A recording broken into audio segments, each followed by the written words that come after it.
Yeah, I mean, that's one of those that with you mentioning it, I was about to say it probably leaned a little bit more towards Wham, but that just might be my recent history. That might just be the most recent games that I was watching and casting there. But 50-50, dead even. And it's one of these things that, you always think with brothers, you think of Vortex and Lucifron. They've been playing against each other for so many years. They know their play styles, they know all the ins and outs, how they react, all the different things. So it makes it all the more exciting. And it's good you mentioned Lucifron because although we don't have double Spanish representation, if we look at our brackets, we can see how things are cooking because there are some people, some sharks, waiting in that lower bracket to chomp down whichever Canadian accidentally falls off that top block because we have got Lucifron and Beastie coming up as our second series of the day. As we can see, the journey to get Wham and PuppyPaw here has been impressive, knocking Beastie and Lucifron down, both 3-1 performances there. Their journey incredible, but on that lower side, we have indeed narrowed it down to just Beastie and Lucifron, both formidable opponents. And I love the approach coming out from Wham and PuppyPaw here, Crackety. They were like, we could let the old men play an early series and then take a break. Or we could have our set first and then make the old guys who belong in the retirement home do back-to-back best of fives. Hey, that sounds like a plan to me. But yeah, I mean, impressive road that we've been on here so far. The road to Wololo, pretty much all over again, and it's always such an impressive tournament. And the lead up, getting there in Spain at that Grand Keep, it's going to be very exciting to whoever makes it through this weekend. It's a magical moment, right? Being on LAN. Of course, we were both there recently. I believe, Dabston, are you going to be at the King of the Rockies, right? I think. I will be Yeah, casting King of the there you Rockies, go. so, a couple You'll names that get I'll it. be Yeah. casting today will end up being there as well.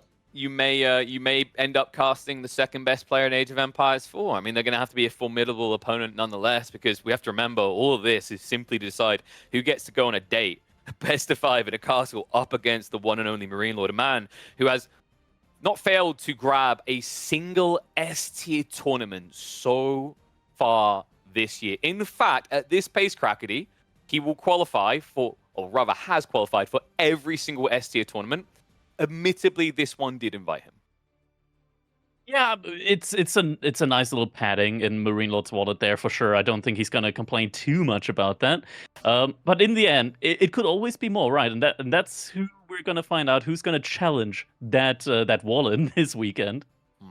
And I'm seeing something lethal here. This is kind of crazy on the draft side of things. Atri Rus mirrored bans, Byzantine mirrored pick, but am I the only one feeling like we gotta give PuppyPaw a bit of extra spice for getting that IBA pick through? To me, if Atri isn't there right now, that looks like the absolute de facto broken pick, even after the nerfs we recently saw.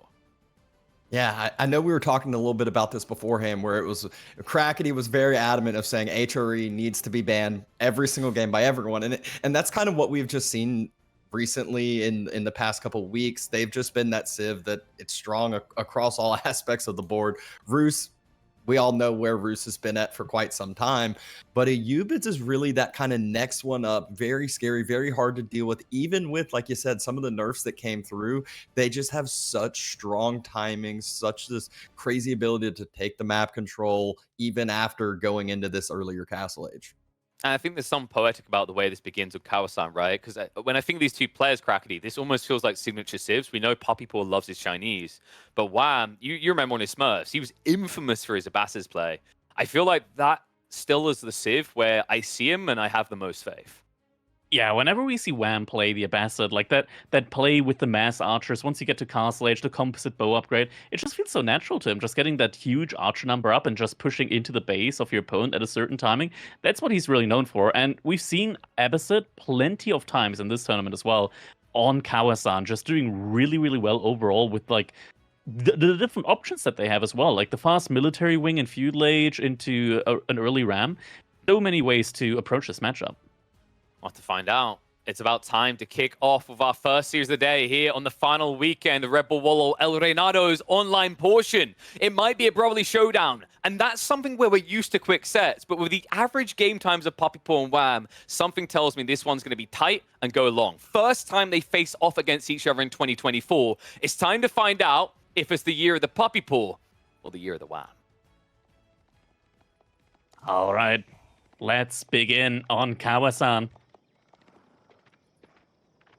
We Wham have versus PuppyPaw. Man, this is going to be exciting. Battle of the brothers here going on right now. Yeah, I always love looking at the start of Kawasan. There's a couple different spawns you can do, and this is one where both players are going to be sharing a pawn to start off. So does mean we're going to have a little bit of some naval action once Feudal circles around pretty quickly. Also probably means that we won't be getting that early military wing from the Abbasid. Usually when they do tend to go for a dock, it means that they're probably going to lean more into like a castle age play, which is getting is leaning more into like an early culture wing here for the Abbasid. Yeah. So, and that is where we can already see fishing boats out for the Chinese. Scouts just circling on around. It is going to be all about those pawns in this early game. We all know it with these hybrid maps. When there's deep sea fish, you got to secure the deep sea fish, and that secures your foothold in the long game. Yeah, that's for sure. Can't be too like lenient with the fish though. Like if you rely on the fish for too long in the late game, we've seen it time and time again that the longer the games go, fish just doesn't scale as well as villagers do in the late game. But it is a very nice tempo boost in those mid to even like mid-late castle age games where you're just getting so much food in without needing to pull villagers, invest into farms. It just helps you get that big mass going really, really early. But once you get to that 200 pop numbers, that's when you really got to start thinking of retiring some of your fishing ships. I can already see Wham, he only invested into very few fishing ships. And both of these players right now, they're just committing fully to that feudal age. Yeah, they both literally just went for their straggler trees, and after that, fully committed into food in order to rush up to the next age as fast as possible. Yeah, and when you're in the case of Wham as the Abbasid, you can't really rush it up as fast as the Chinese. So a little bit more important for him to make sure that he clicks that timing earlier, or else he's the one that really can get punished harder. As the Chinese Civ, PuppyPaw can always rush down his landmark super quick, has that extra building speed as well. But military wing is the first choice from Wham. Yeah, so this makes sense in combination with him just focusing so heavy on a really, really quick feudal age up. Means that he thinks that he might probably still be able to get a timing in with his military wing units. He's going to sacrifice a little bit of time, though, on his castle age timing, but if he can close this game or at least get control over the pawns in the feudal age, that's going to be paying off very, very quickly. Yeah, and we know how much, 4 units forces a reaction. You can't just do one of those where you're like, oh, my villagers can end up dealing with it, or just one single unit. It's going to force a production building down and usually one or multiple units out of that. So at least some resources that PuppyPaw will have to spend. He's choosing the Imperial Academy to start out, kind of bolster up that economy with some Imperial officials down the road. Yeah, not just that. You can literally just, as soon as you get your units up, you go towards your opponent's dock, you build a ram. After that, you just go and camp on their gold. And they're forced, as you said, to make a production building. They need those units up. But when they're making the production building and spending resources on those units, they're not spending those resources on water. And we can see Wham right now building up his second dock. So he's going to be contesting this pawn from PuppyPaw very, very soon in Feudal Age. Yeah, and PuppyPaw gets the vision of that, knows that he will need to be dropping a second dock himself. He's at one, just got enough wood to do so, but instead is just focusing on the junk to start. As he is the earlier one to feudal, he is going to be the faster one with the military ship. Wham, though. With 2 docks and only 3 fishing ships out there, he can just garrison them inside of his dock and shouldn't be too afraid of an early junk coming out here. And the first ship that he queues is actually going to be a sprinkled ship, so usually queuing a sprinkled ship first can be very dangerous because of demo ships, but in a situation where Wham is now going to try and deny gold access from PuppyPaw, PuppyPaw isn't going to have the gold in order to make any demo ships to begin with. Yeah, and not only that, even if there was enough gold for that one demo, a lot of times we've seen it to where, the demo gets exploded early or fishing boats are able to heal up just enough.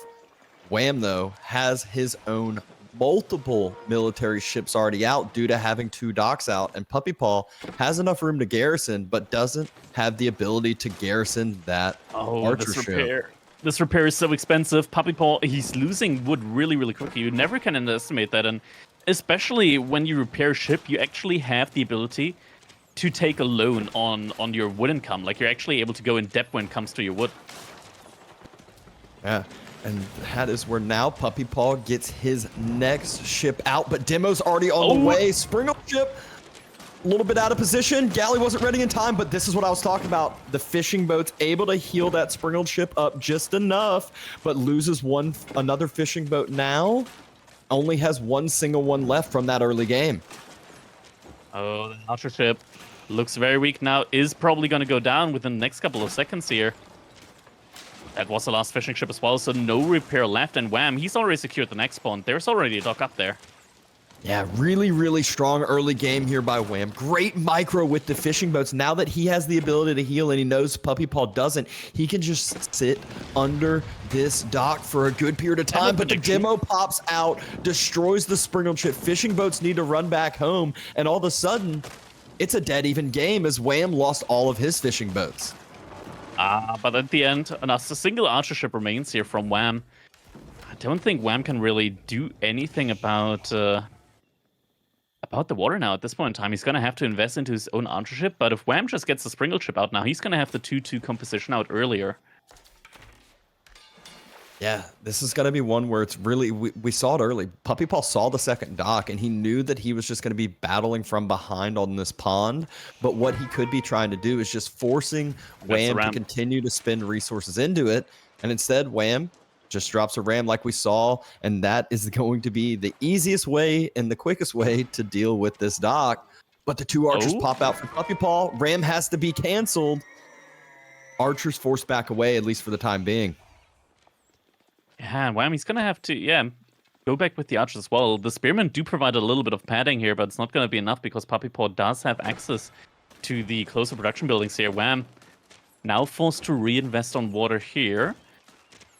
PuppyPaw might be able to cause at least a little bit of idle time here on these docks, but in theory, Wham still has that second pond, so he can just scale his economy over there as well. Yeah, the thing is no economy scaling yet. I think that was the first fishing boat that was just about to pop out, so economy numbers now dead even on either side, but Wham should be able to climb up faster. And now PuppyPaw, he's starting to mass up his archers.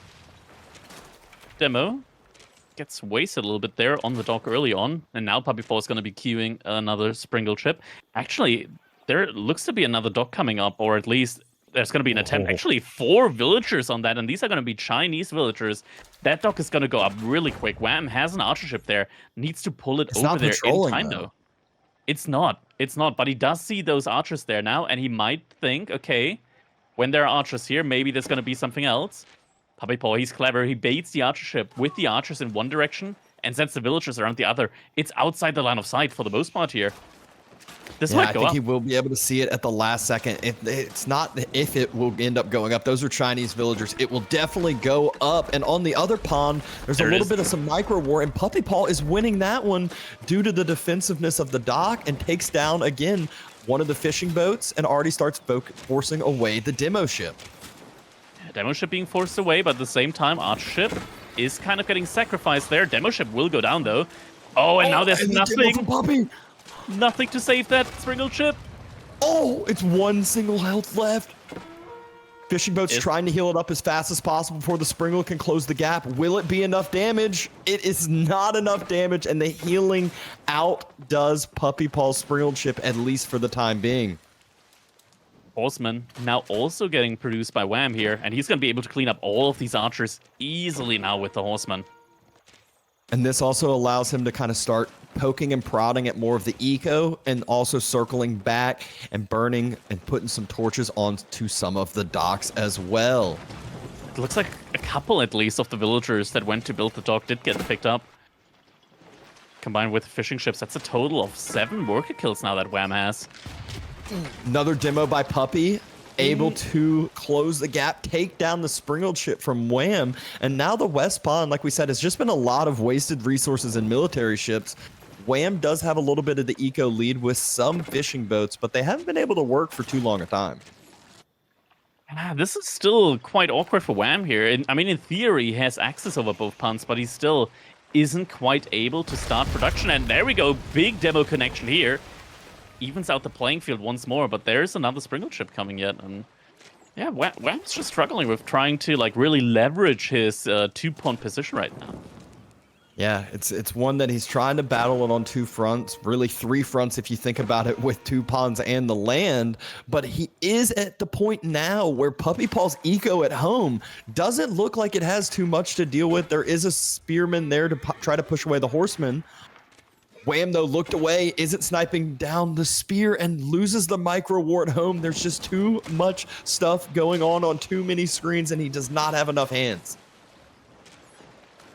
Now might at least regain. Oh wait, that was an active demolition pull there. The demo ship just exploded without connecting. That's unfortunate.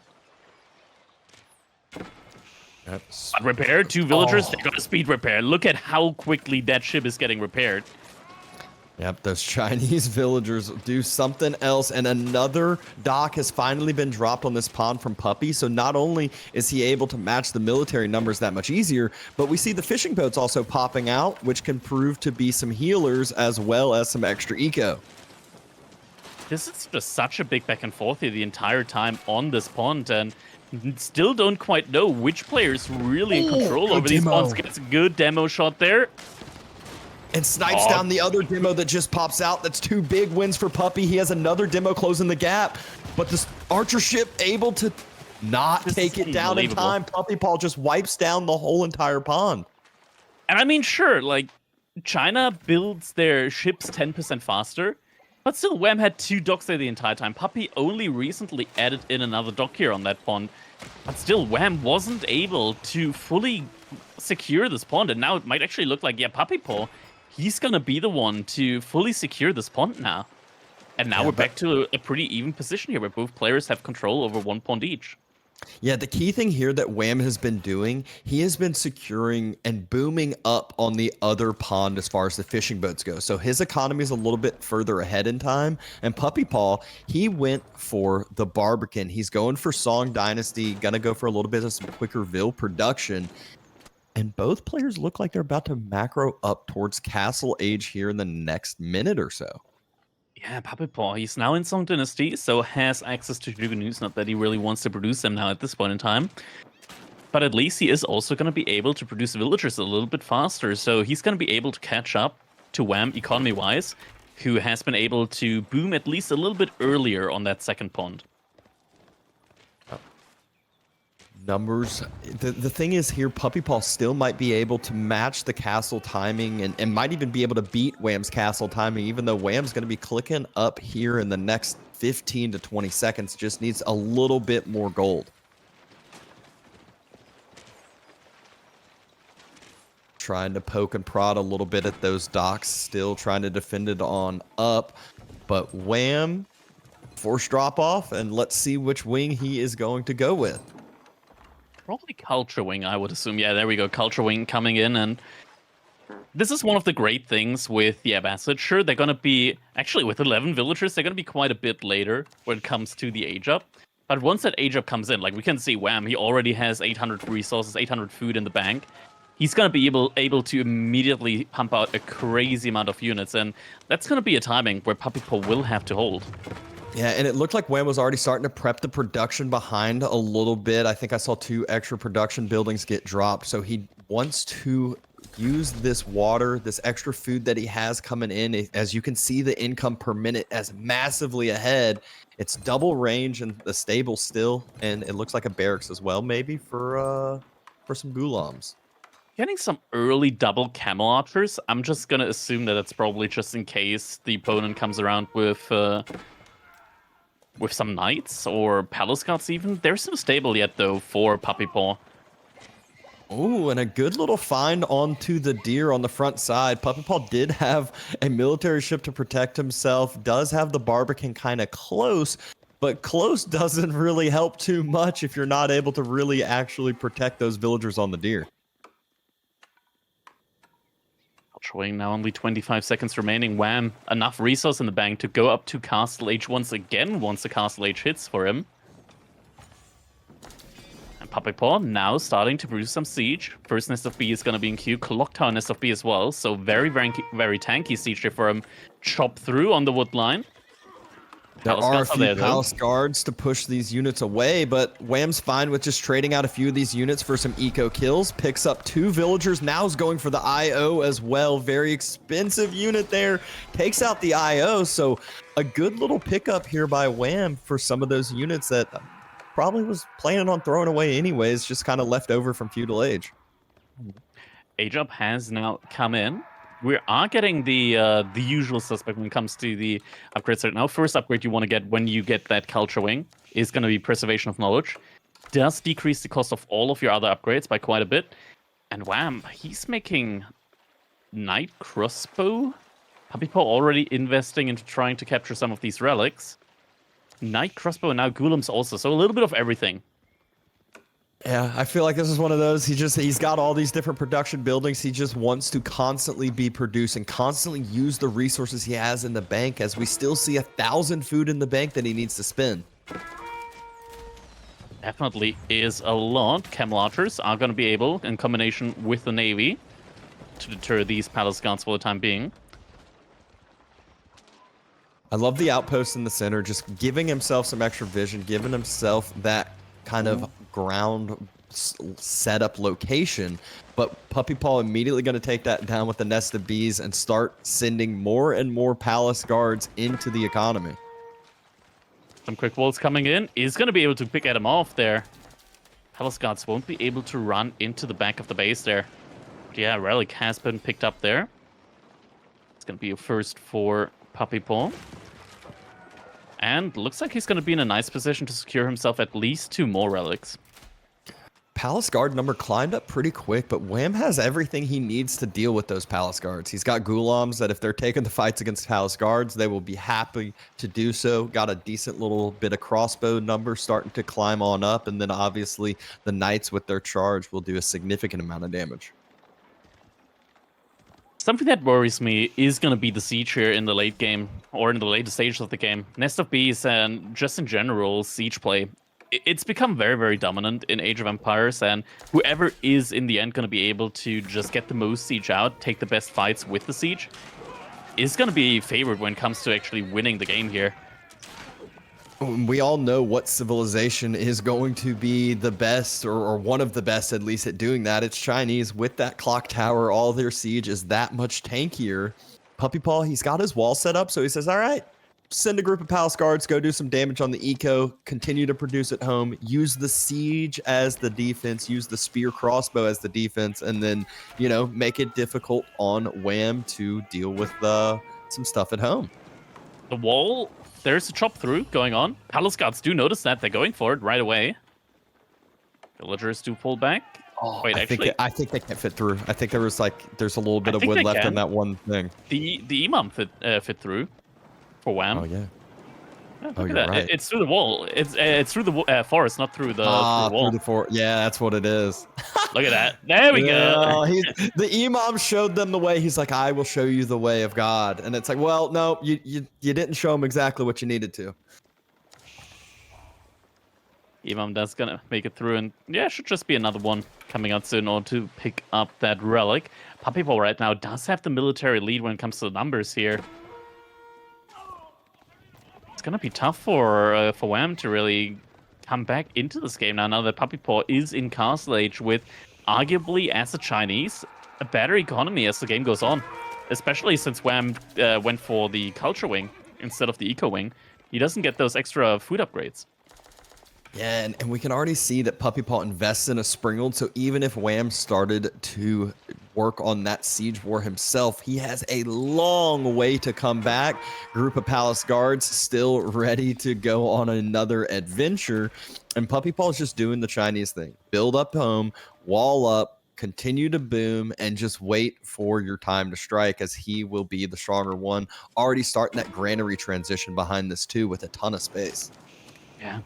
PuppyPaw, he's got this massive clump of just a lot of melee units which are able to torch through these palisade walls, and we can see him just grouping up like separate groups and starting to just push through these walls at separate points, and it's going to be really tough for Wham to keep up with that. He can't just send knights in there because a lot of these groups are also just spearmen. Wham's walls get denied and runs into yet another set of walls from PuppyPaw. So we're seeing both players just trying to stick to the edges, trying to push and pull the military back, get some damage into the eco, and not really take the head-on fight as of now, especially because, you know, PuppyPaw, he just wants to wait until that siege number climbs up big enough, and then he can move through the center, have a couple keeps for protection at home as well. Yeah, we're up to 3 nests of bees and still more coming in here. That's gonna be a lot of siege, and Wham, he's got 1 Sprinkle right now. He probably needs more like 6, 7 here at this point in time. Yep. Relic was able to be secured by Wham. Well, brought back a couple steps before killed. However, that one in the long run should end up being Wham's, but now that the wall has been broken by Puppy, he could try to sneak on through. That's a big clump of units there that I see.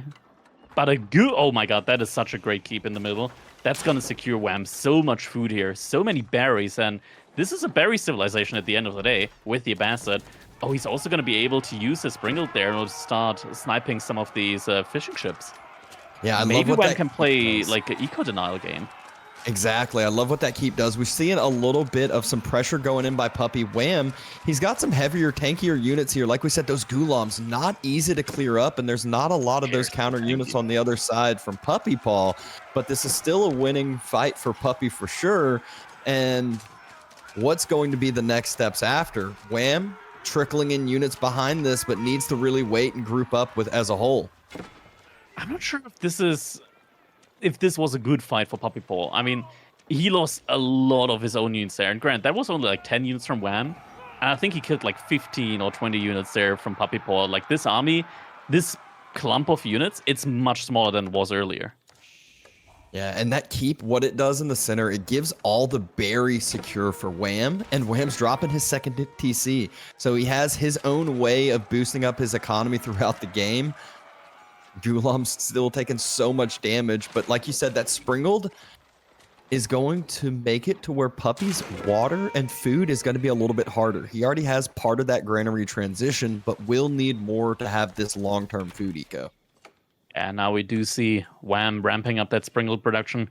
More farms coming in for PuppyPaw. Yeah, food economy is going to look quite good for him, but you will need that if you're massing this many Spearmen and Palace Guards. But looks like PuppyPaw, he's looking for Imperial HE very soon. He's already got over 3,000 gold in the bank. Just needs the food now for it.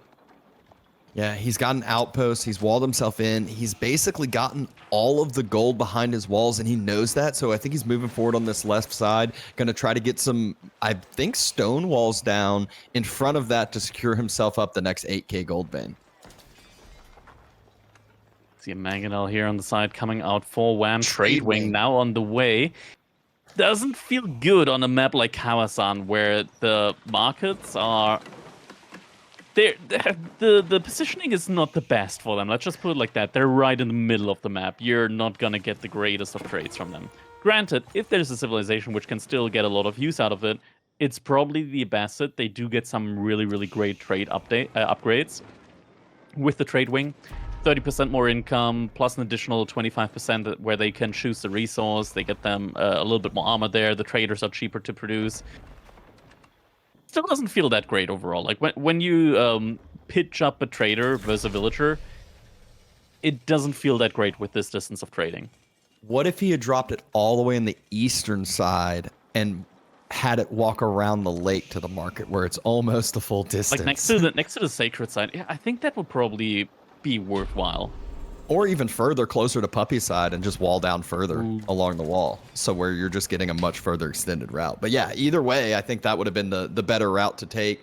But about to walk into the Great Wall Gatehouse, and this thing will do some damage if you're not paying attention. There it is. Shots coming in. Doesn't get too great of a hit in, though. Most of the army is going to live. Boar gets aggroed, though.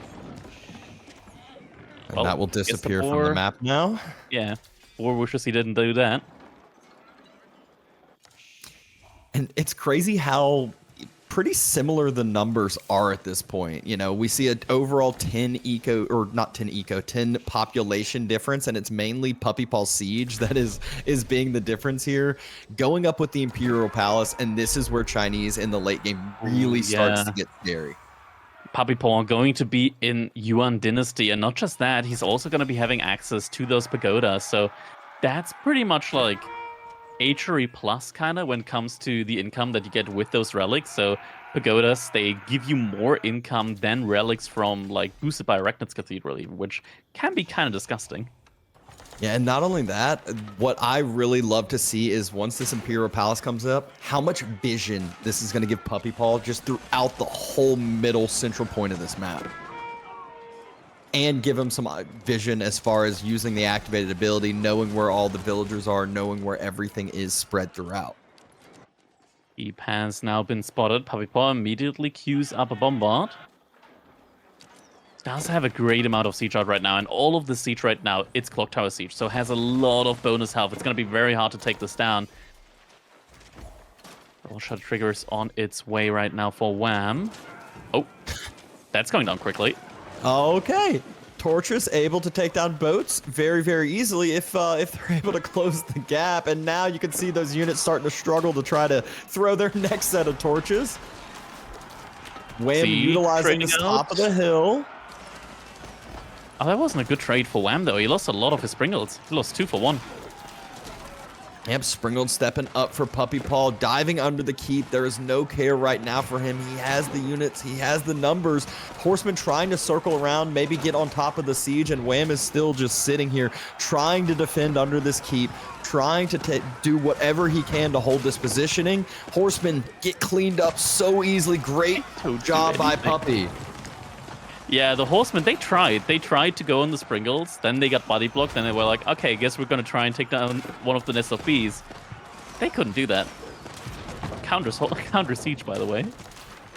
There are only 2 Springalds left here from PuppyPaw, but Wham, he moves up with his own Springald, immediately gets sniped on down. 1 Springald left, but Puppy, he still has the siege mass, he still has the unit mass, and all this time, Wham has been the one who's having idle villagers, starting to lose out on the other villagers out on the eastern side from some raiding as well. Yeah, Wham can't hold this. The bombard is just taking down that keep so quickly. Only range units here right now for Wham. He doesn't have incendiary arrows yet, nor the blacksmith upgrade for his archers, so they're not doing a lot of damage, even to the palace guards, which do have less pierce armor than other men-at-arms units. And there it is, GG gets called. Too many premium units still on the field for PuppyPaw, and Wham knows that is not something that he can hold.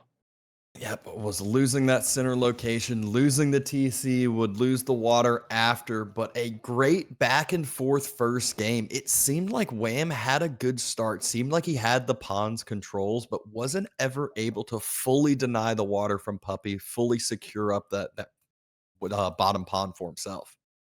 Yeah, looking at the total resource gathered, we do see PuppyPaw with the Chinese just getting a great lead in there with those resources overall. Maybe just the result of Wham going up with the culture wing, not having that economy wing, which does give you some great boost to your economy in the late game.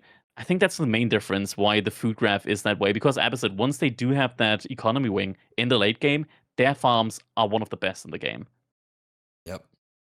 Really, really solid game, though. Kawasan, it's always an interesting one. Always this kind of back and forth when it comes to the water, but doesn't feel like it is all 100% about the water there, as it ended up being just an even split and getting into that later game.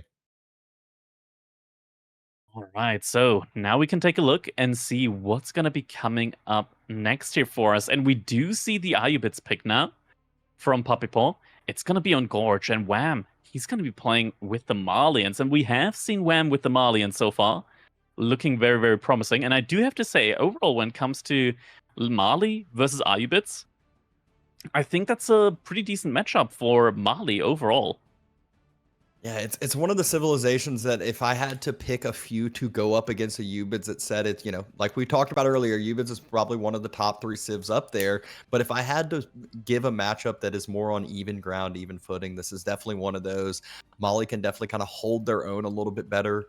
Gorge does have a big one of the big focuses on my eyes in Gorge is a lot of the food. A lot of the resources are just out on the edges, out on the outskirts. So that's where Mali has the advantage of being able to drop their cows, having a lot of the passive resources where they're not as vulnerable. But a Ubids doesn't have that same capability. Exactly. Not just on the sides, but sometimes the berries spawn right in the middle of the map, very far forward. And if that happens, PuppyPaw, he's gonna have to really worry about that position there. Not just that, one of the main like key units early on that the Ayubits get that just really allows some of the most greedy fast castle age plays in the game. It's that Desert Raider, the free Desert Raider that you get from your landmark. Now it's been nerfed a little bit. It doesn't come out quite as quickly once you reach the age up. However, Wham! With the Malians, he's got one unit which can counter it very easily in Feudal Age at range, and it's the Javelin Thrower. Does so much damage against the Desert Raiders. Yeah, and that's the thing about Mali is it's not like they're one of those civs where all of a sudden you hit Feudal Age, you start making units, and then you go to Castle and it's like, all right, well, forget my Feudal Age army, let's start changing up to different things.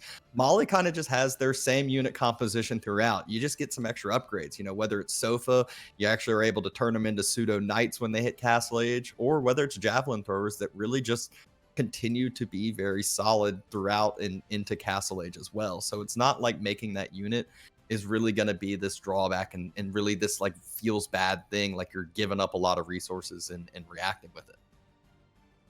Exactly. Poison arrows as the game goes on, also just such a great asset to the Malian army. When we look at the Ayubid army, unique units that we get there, I mean, obviously you got to talk about the Manjanique. If we get into a position where PuppyPaw has map control and is able to push with the Manjanique, the fragile houses from the Malians, they just evaporate under the fire of the Manjanique. Yeah, it kind of reminds me. Yeah, it reminds me of the old days with the mangonels with before the AOE nerf. Oh yeah. And I remember with Mongols, you used to be able to hit the middle of a mill and you would just put all the farms surrounding it on fire. Like that's kind of how the Manjanique works with the Ayubids. Yeah, you just get so much bounty out of there. Just immediately 9 buildings on fire. Great times, great times. Some of the reasons why Mongol win rate dropped a little bit. They had too many things going for themselves. And it's crazy looking back. People complain about Siege now. Remember where Mangonels used to be? That was another time or two. But now we're kind of looking into some of the player cards, some of these skills. And yes, we are not looking at the same player cards, even though they're quite close. These are just the brothers over here. Yeah, Wham. Definitely looks like he has the fresher haircut in this one. We're gonna have to see who has the fresher gameplay style here as we're jumping into our next game now on Gorge with the Malians versus the Ayubids. Battle of Brother is gonna continue here, and gonna take a look at the scouting very early on as Wham, he went through the middle and immediately netting himself a couple of sheep there. A couple of sheep. Good information too on where the berries is, what kind of locations all the vital resources are early are on the other side. But this is always a risk, especially when it comes to Gorge. If all of a sudden you take a bad pathing, you all of a sudden get stuck behind your opponent's scout, then you can make your sheep situation, that food situation, so much worse. What is that pit mine for? Wham! That is so good. That is such a crazy good pit mine. This is a Marine Lord spawn for Wham for sure. It does cut his cut the wood line, but in reality, what that does is it just gives him a nice and safe, protected pit mine. He even has the other little smaller forest that makes it hard for PuppyPaw to just rally units right across. Another kind of just obstruction to get around, or an easy spot to just make a little wall segment and connect. Yeah, very far back there with the gold mine. Absolutely crazy good for Wham here. That's going to be very tough to punish from PuppyPaw. Sheepaw so far doesn't look too convincing for Wham, I want to say like he needs at least 4 more sheep to make this look decent when it comes to the Sheepaw. Mainly because on this map, there's actually a lot more sheep that usually spawn. We can see PuppyPaw just about finish this round. He's already got 3 more sheep than Wham has. So he definitely needs to find some more over there on his side. Usually you want to, like, typically in a game you want to have like 9 to 10 sheep each that you find. On a map like this, you want to have like 2 more each, like 12. Yeah. So we can see it was 15 to 12 here as far as the difference goes. So PuppyPaw has a few extra sheep advantage. As I say that, Wham's able to pick up 1 more, but that looks like the majority, if not all the sheep on the map. right as feudal ages are being dropped. Mansa Quarry starting to be built on that front side. PuppyPaw has clicked up as well. I'm assuming it is the military wing, but we never know until you know. Never know until we check that one for sure. It's gonna be the economy wing. Okay. All right, I like this play, mostly in theory, because you already know that if you go for Desert Raiders, your opponent's already incentivized to go into the javelin throw. So that's a very good response there. Yeah, and it's actually the first person I saw do this is actually another one of the Canadians. It was Magic back when he was not on the AOM train and more on the AoE4 grind, and he was talking about it where it's like with Molly, you can't just let him free beam up. You can't just let him get that cow boom going on. And it's also one where going into Castle Age, while it might get you some relics, you'll be significantly behind as far as your tempo goes. And Molly a lot of times can punish you and not allow that timing to come through. So this allows a Ubits to play a little bit more feudal. You get a little bit of extra eco boost yourself, and your main goal is stopping those pit mines, stopping those passive resources in the cow boom. That's a lot of sheep just sitting there for PuppyPaw right now. He's gonna have a fun time when it comes to food income. It's gonna take him a while to get rid of all of those sheep, so he'll invest rather late into farms there. Looks like Ram did realize that his opponent didn't go up with the military wing, so he's gonna be able to just send the villager out and get a very nice and early second pit mine out on the map, since he's not gonna be pressured early on. And I mean, lovely, lovely ability when you're Molly and already able to get your second pit mine out that early. It just, again, it's all about the cow boom. It's all about getting that going for you. But PuppyPaw, he knows that that's probably the plan. He wants to get some information on where all those gold mines are, where the pit mines are, and where he is going to pressure as Horseman is already in queue. Horseman as the beginning play here. I'm sure you do get the mobility. Probably will want to buffer that out with some archers as well, though. Ibits, they're not the greatest, I want to say, in Feudal Age at just mass-producing units. Mainly because they're... It's fine, right? Like, they do get the berries, so they do have a lot of food potential when it comes to spamming. What? They're not as great as Abbasid, though, just because like their Golden Age bonus isn't that like as big. They don't have that immediate flood with the military wing. Overall, still a very solid, just due to the berries here. I'm not seeing PuppyPaw like win straight up a Feudal Age engagement against the Malians. Ah, so he went with that extra mill for Golden Age Tier 1. I was wondering why. I was like, it's not like it's providing that much value as far as the walking time goes, but I guess it is at least, providing some value in that sense. And the bigger and more important reasoning for it was the Golden Age Tier 1. Okay, Archer and Horseman are going to be in the menu, and Whammy actually just opting into Sofa straight away. That's interesting. Oh no, PuppyPaw has not actually scouted where that second gold mine. Well, he scouted where one of the second gold mines is, and now he realizes, okay, second pit mine hasn't been taken in the north. You had to have gone somewhere else. Or is he just circling to go burn the original pit? Yeah, I think he's just going for the original one. This is what lack of knowledge can do for you. He hasn't fully scouted that map. The sofa pops on out and is going to deter that away right into the pit mine. So he's going to find out one way or another, at least when the scout goes that way. The scout doesn't go that way. Turns. Oh my god, that's so close. That you can literally see the gold mine through the fog of war. Oh no, man, that's stone. But still, it's so close. It's a stone exit. Wham scouts out the archers that are starting to come across the map as well, and still this is such a big importance for Wham right now. The second pit mine hasn't been spotted. He has a villager out there, which at this point not the biggest deal if it goes down, but the big importance is this: he's got the pit mine up, and it will take such a long time for that to burn down already. That thing is raking in gold already and should allow him to start boosting, and we can already see it. There's 2 cows into play. He's starting to get more sofa in queue. He's starting to get more jabs in through and really kind of balancing all this out. PuppyPaw behind this wants to go up to Castle Age soon, and it's the advancement wing. He's gonna get up really, really quick now. All right, that's a quick age up, considering he invested into 7 units. And wham, he's actually over-investing now. He's still making units right now. Doesn't know that PuppyPaw is already aging up right now behind this. That is a very quick age up. Yeah, I mean, this is one of those things you got to respect those units, and there were a good amount of units. He saw the archer starting to move across as well. So this is going to be a very, very quick ability to transition into those camel lancers, take the relics onto the map, which Mali love because they're all about their gold, and really kind of secure everything up. Wham, still having a scout alive there means that he might be able to scout out the age up coming in from PuppyPaw now. It's going to be very important to scout, and there we Yeah, go. Now should be he able to sees see it age up now. is coming in, yeah. He does have That's gonna be 5 an awkward cows, timing. though. Five He has 5 cows is cows, but is that enough? There's only 4 in the cattle ranches right now.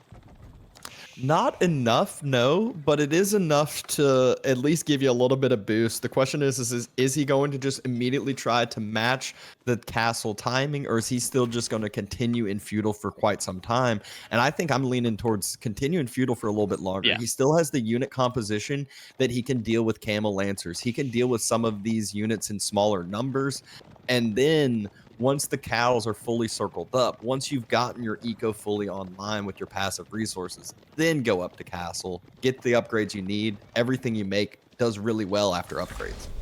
Yeah. This is really great right now for Wham with the Malians, that he does have all the tools that he needs in order to fight against the units of his opponent while still being in feudal age. The issue is that he probably won't be able to stop these dervishes. Oh, wow, many villagers are making that mosque. Okay, they're heading on to other resources now, but that's a big commitment on the dervishes. Double mosque now coming up, and yeah, that's a couple of Does villagers he even building have those. enough to make another dervish? He doesn't have enough He gold does. to make another He has dervish. one. He has one. Yeah, he's getting one out. Dervishes are a bit cheaper on the gold than normal religious units. In exchange, though, they do cost a little bit of bonus food. Overall, still very cheap compared to a warrior monk. Yeah, I mean, all things considered, though, that second mosque isn't able to be produced, so that timing's still not quite there to go secure up the next set of relics. I still think PuppyPaw should easily be able to get 4, if not 5. Wham, though, looking a little bit more healthier. Last we checked in, he was sitting at 6 cattle. The overlay giving us that nice update. Doubled that number up to 12. Still has a good amount of gold sitting in the bank, too. So Wham, not really at too big of a deficit. Obviously, you know, the numbers on the board don't ever tell the full story with Mali. Yeah. I think soon he's going to have to pull the trigger on the age up as well. There we go, Dervish. Even though not really a military unit, it does still provide the camel unease, and there we go, camel lancers with the long charge. Look at the circle, damage. though. This is actually big. Has to drop it. Dervish just runs. The sofas are quicker than normal knights, though, than normal dervishes as well. They're going to be able to somewhat catch up. Oh my god, the dervish. And there's so the rest of the army. The dervish religious unit, by the way. But Wham has his reinforcements coming. There are some javelins. There are, I mean, this is where this timing, it's not paying off as much as you would have expected. Mali's kind of able to hold their own a little bit. The relics aren't fully secured, aren't generating those resources that they need to yet. But Wham, he cannot lose this army. That is a much more valuable army from PuppyPaw just because he's got those camel lancers on the front side. But Wham, losing any units now is so detrimental for him. Yeah, jump throws do try to get some hits in now as well. This is a difficult situation now for Wham. He still hasn't been able to pull the trigger on the age up, and doesn't feel like he's going to be able to do so anytime soon while still producing units, but he knows he has to do it.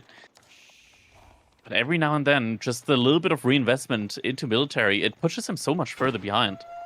Yeah, I feel like he's at the point now, though, that the cows are allowing him to produce a little bit and still just slowly idle out on some of those production buildings and go up. He's almost full setup on the cows. He takes down that dervish from circling around and getting the 3rd relic for PuppyPaw.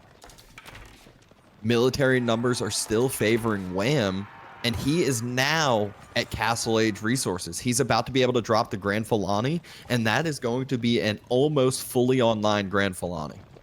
In a situation where PuppyPaw went up with the advancement wing, so doesn't really have any ongoing benefits from reaching castle age, at least when it comes to his landmarks.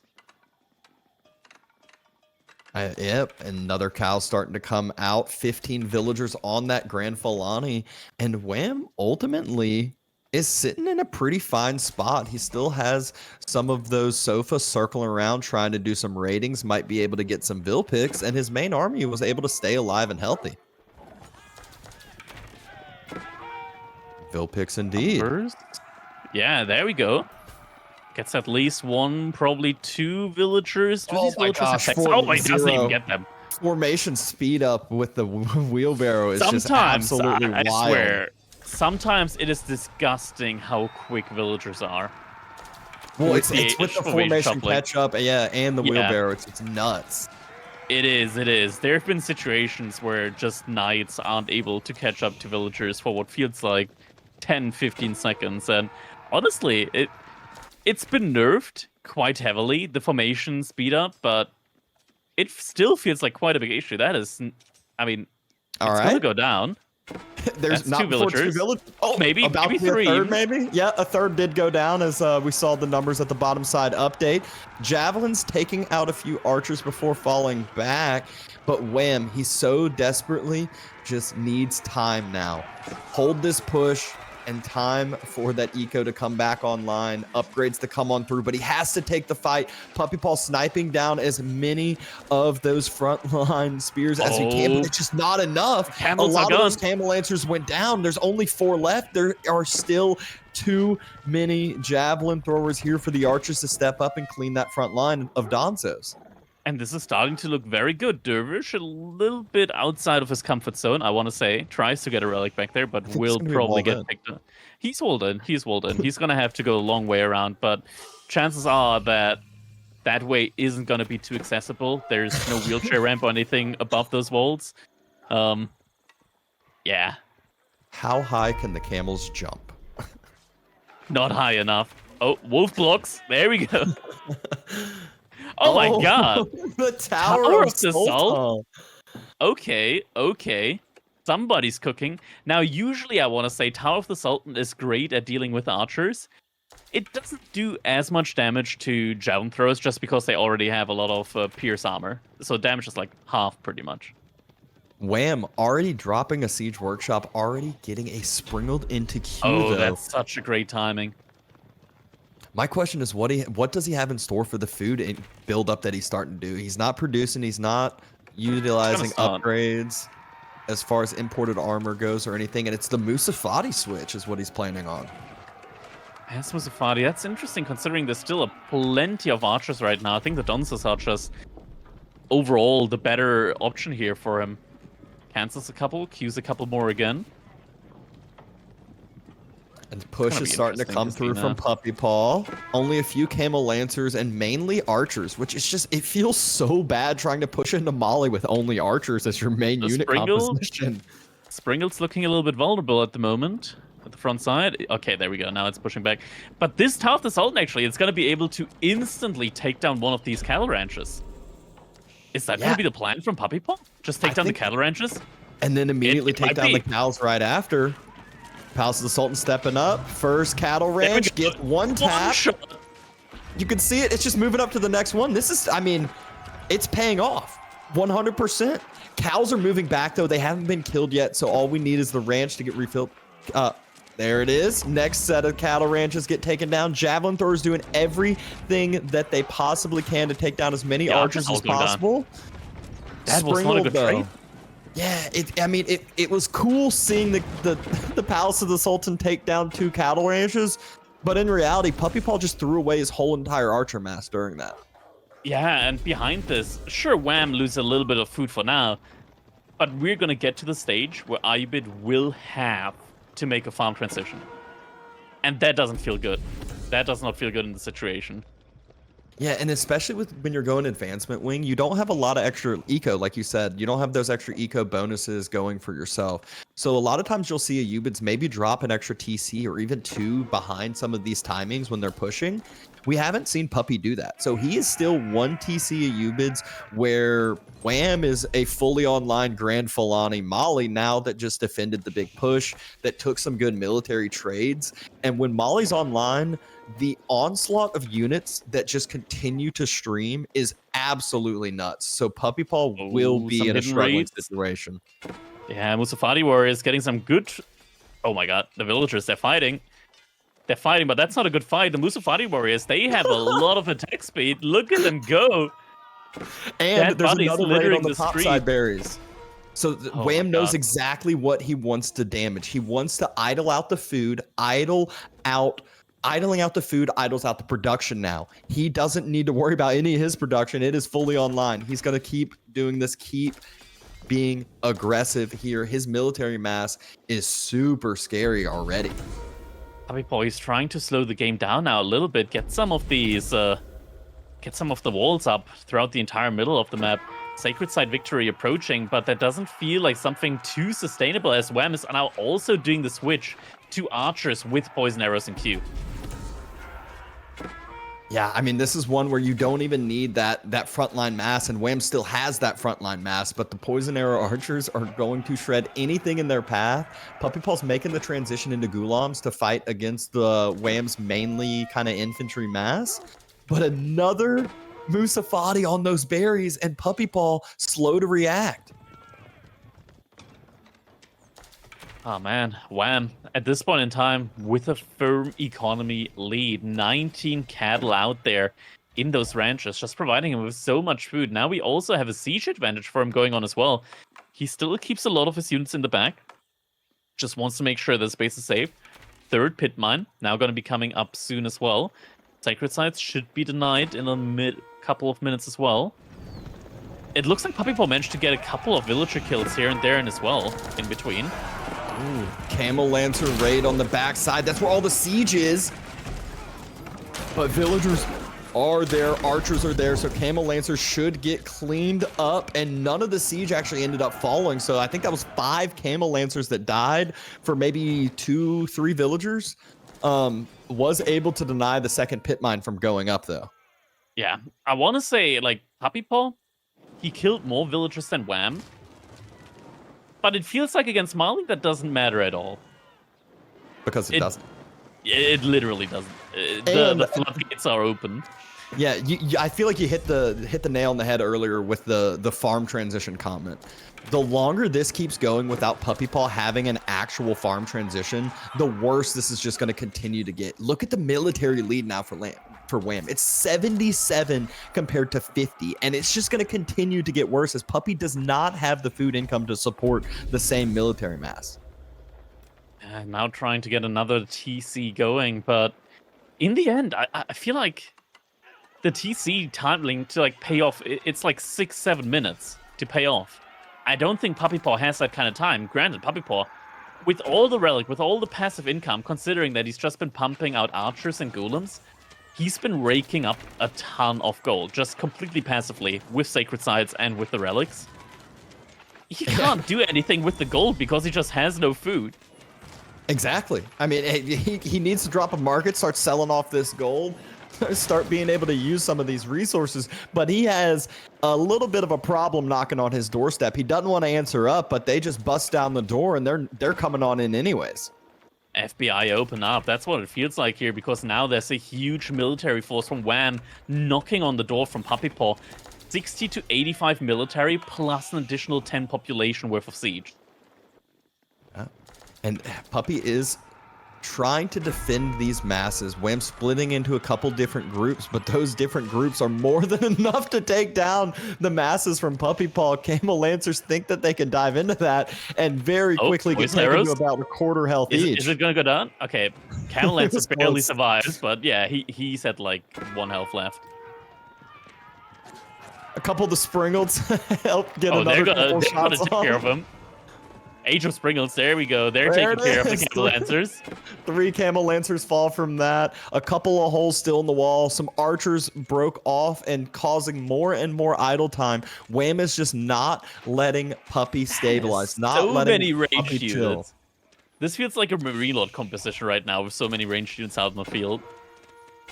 Yeah, and well, you say there's so many ranged units, but there's also 23 Musafatis out there. We'll make that 30 now because they just all popped out of the barracks because so many are in queue. So it's just everything. He's got over 100 military population right now. Couple of villagers getting spotted out there by the archer. Never mind. They're just taking a stroll in the forest. They're going back. But look at the reaction it Oh forces my from god, Puppy. they're just missing each other there. Puppy had to send Nobody 20 units here. that way. That's a third of his military, and look at what's about to come in. Can't be onto the deer anymore. That's more food that he's being idled. He's at 500 food per minute. He can't even produce out of that second TC, I feel like, now with all this idle time. Yeah, and he needed more siege now. At this point in time, Wham out sieging PuppyPaw. And there's just a lot of units from PuppyPaw, a lot of expensive units, granted. But it feels like in a straight-up engagement, this might not be enough. Sprinkles now coming in. There's one Mangonel, one Manganic from PuppyPaw. Mangonel gets dodged and then immediately taken down by Wham. Wham's Mangonel getting ready to fire onto the back line. Good dodge by PuppyPaw. But during all of that dodging, the poison arrows, the javelin throwers are still on the backside, just firing down onto the Ghulams. But Ghulams are tanking not up easy there. to take down. I feel like where are the Musafatis? I think the Ghulams just with the buff right now, with the Sultan's buff, Mameluke's Bravery. They're doing a good job, but finally getting cleaned up. But in the end, what remains is still a whole bunch of javelin throwers which are able to tank as the front line. And I'm not sure about those player cards now. Seeing that micro, PuppyPaw micro to a perfection there during that. I don't think the Mangonel got close to landing even a little bit of damage on those archers. And immediately, again, look at that reaction from the Mangonel shot. You don't need Sprinkles if you just don't get hit. And Ghulams, if they're taking Mangonels, Puppy doesn't care. It's all about that range mass on the backside, and he is forcing Wham back now. He's dropping a keep during this. Musafatis diving onto the back line of archers, not the trade, and another dodge from that Mangonel. This is unbelievable. How is PuppyPaw winning this fight? So many dodges. Man, this Mangonel must be pissed right now. He's like, I'm trying, man. I'm trying. Mangonel's gonna get taken down by the archers. It's about to be archers countering the Mangonel, not Mangonel's countering the archer. Finally lands a shot. Still not the greatest, but at least it's something. At least it's something, but behind this, PuppyPaw on the ropes, and what does Wham do? He's going up to Imperial Age. And finally, this is the transition I was wanting from Wham. He's going with him. Oh my gosh, I did not see that. But the other thing, he's going imported armor. He's going to go with the Sofa swap because Puppy, that's so good. He's on all archers and the Ghulams. The Sofa are going to be the perfect thing to just run past it, force a reaction, take the fight if he has enough to take the fight, or just continue to be a nuisance in the economy. This is going to hit him quite a bit. PuppyPaw right now with less than 1,000 food wood. Actually, just about less than 1,000 resources in the bank. At a moment in time where Wham hits Imperial Age, that is not going to be a good moment for PuppyPaw. Not at all. The second Mangonel's into the mix for Wham, so he's like, you may be able to dodge one, but what about two? So now we'll see. It makes it that much more difficult, especially if you kind of stagger the timings for the throws a little bit to like right next to each other or just slightly past each other. Makes it very difficult to actually micro efficiently against it. Yeah. And PuppyPaw behind all of this, he's done a reasonable food transition in the corner. The issue is, can he keep the save now with Wham in Imperial Age? These raids on the sides where the food is situated could be devastating. But PuppyPaw, I think he's just started dropping some stone walls potentially on that side as well. A second layer of walls coming up. And this might be stone walls, since he did have a lot of stone in the bank, which he doesn't have anymore. Maybe next to the TC? No? That's a keep. That's a keep and palisade walls. So he's gotten 2 keeps now near the farm. So he's trying to reinforce, trying to protect the economy. But again, this is where with keeps, there's still no Sofa yet for Wham, but with keeps, javelin throwers could just run, tank him up, even though javelins aren't the play.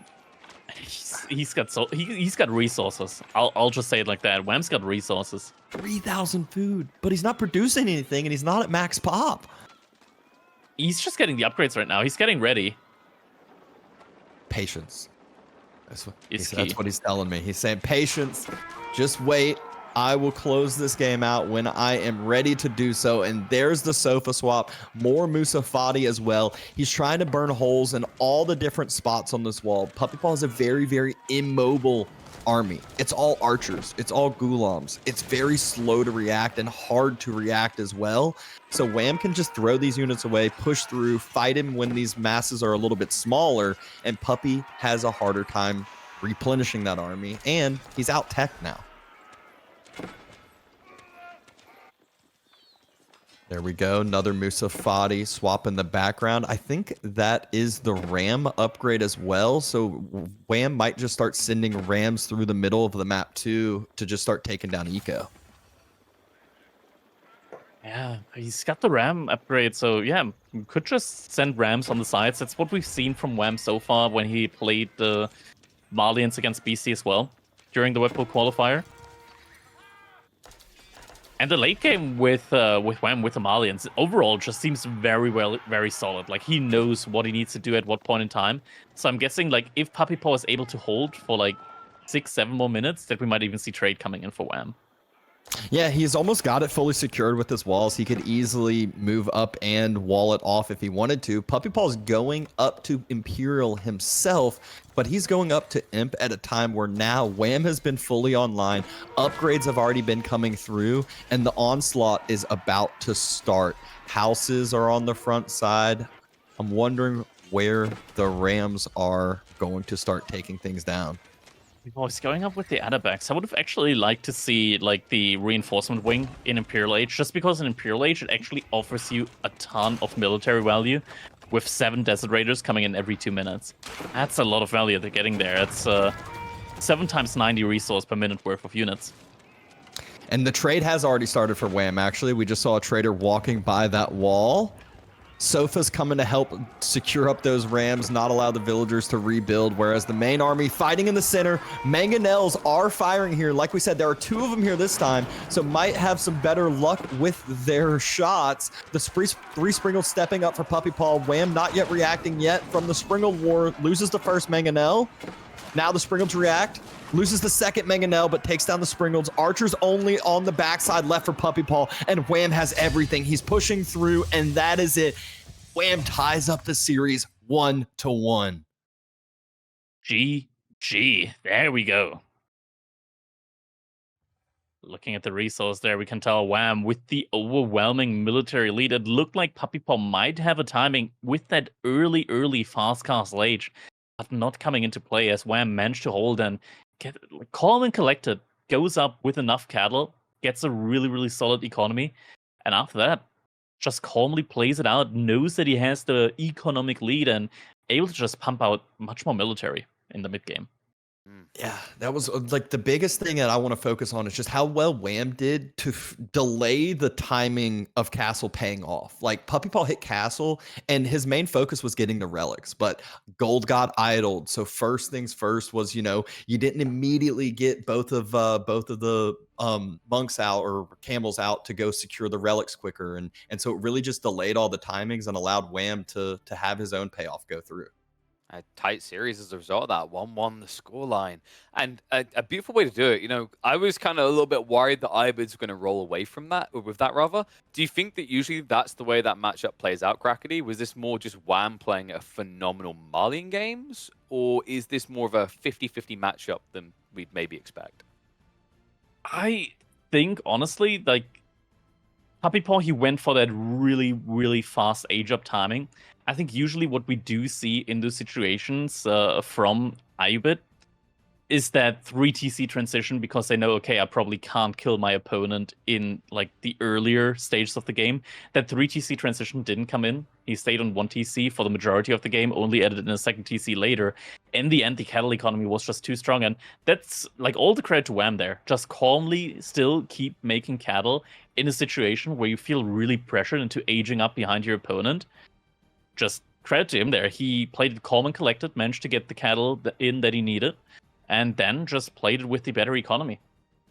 And, looking forward, Dabston, we've dodged the mirror matchup still. That's still potentially on the horizon.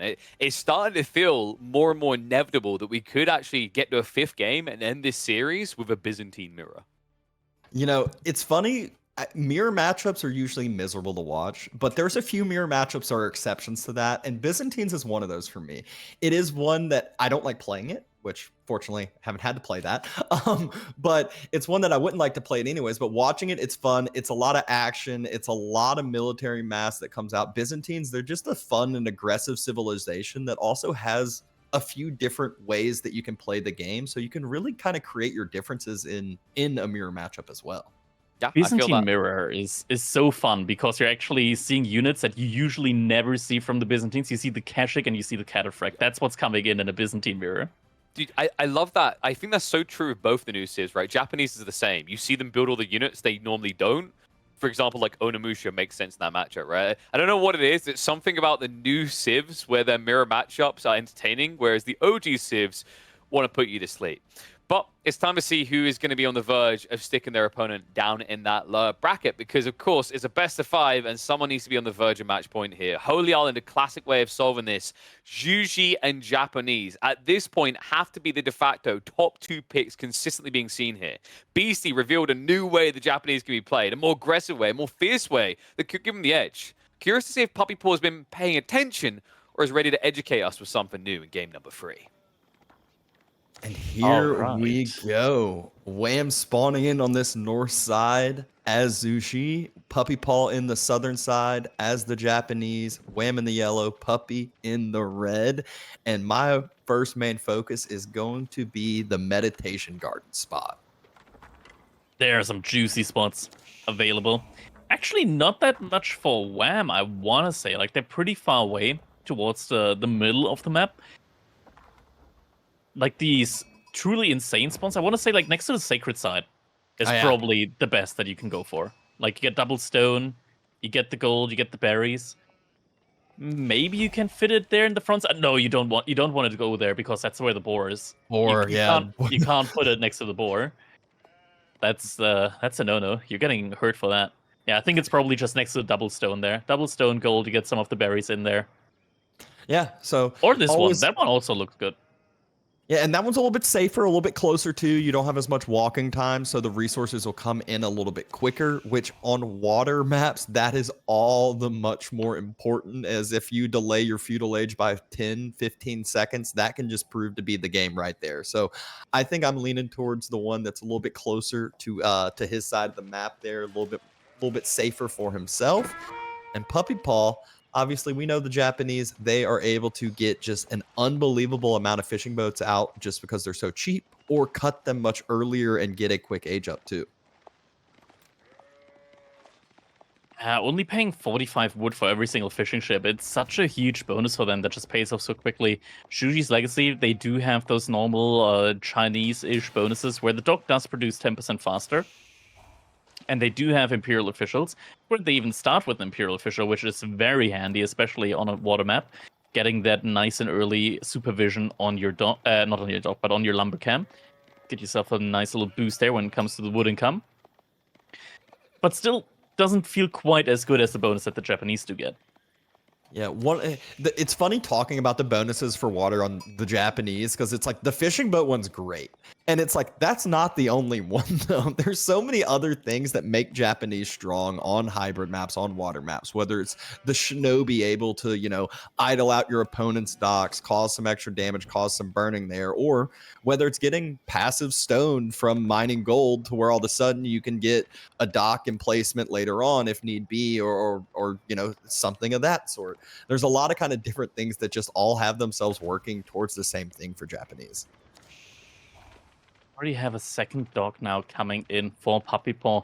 Same for Wham, so very similar timings here. Only main difference is going to be that PuppyPaw, as a Japanese, is going to be able to just pump out so many more fishing ships from that double dock play. Yeah, exactly that. And that's really where you can see that second dock paying off earlier, or you can see the timing coming quicker. Scouts just being annoying as possible. A lot of times you'll see the villagers have to run back home, but you'll still see them replace them with another villager, because shoreline fish is a great resource to gather for those villagers, but also they know that they're probably going to be dropping a third dock in the near future, and they want to be able to react very quickly and have that villager ready and waiting when they need to.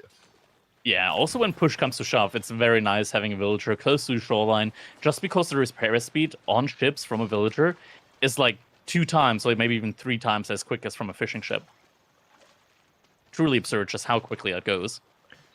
Yeah, so compared to Kawasan, this is one that you can see how many more fishing boats both of these players are investing into before trying to click their age up, before getting ready to get into some more of this feudal age action. So even though they're hybrid maps, having a big shared pond is a lot different than having the 2 smaller ones.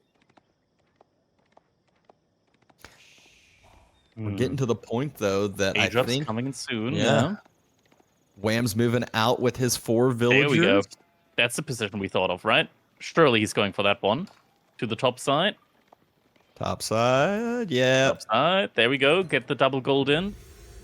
Probably not in range. Okay, decides to just get stone gold and the berries. I think maybe he could have. Maybe he could have gotten that. Maybe he could have gotten that gold.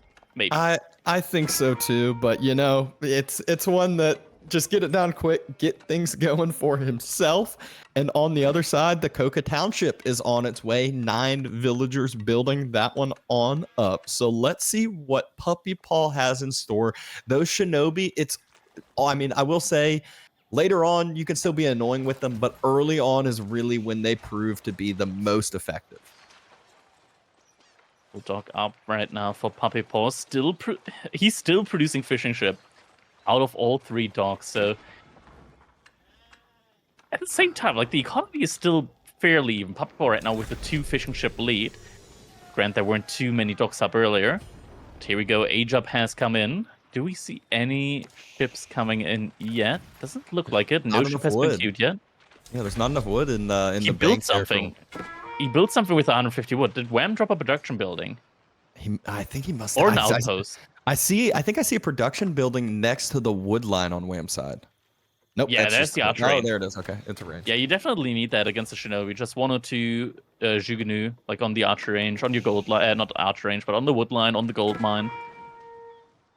Do need that.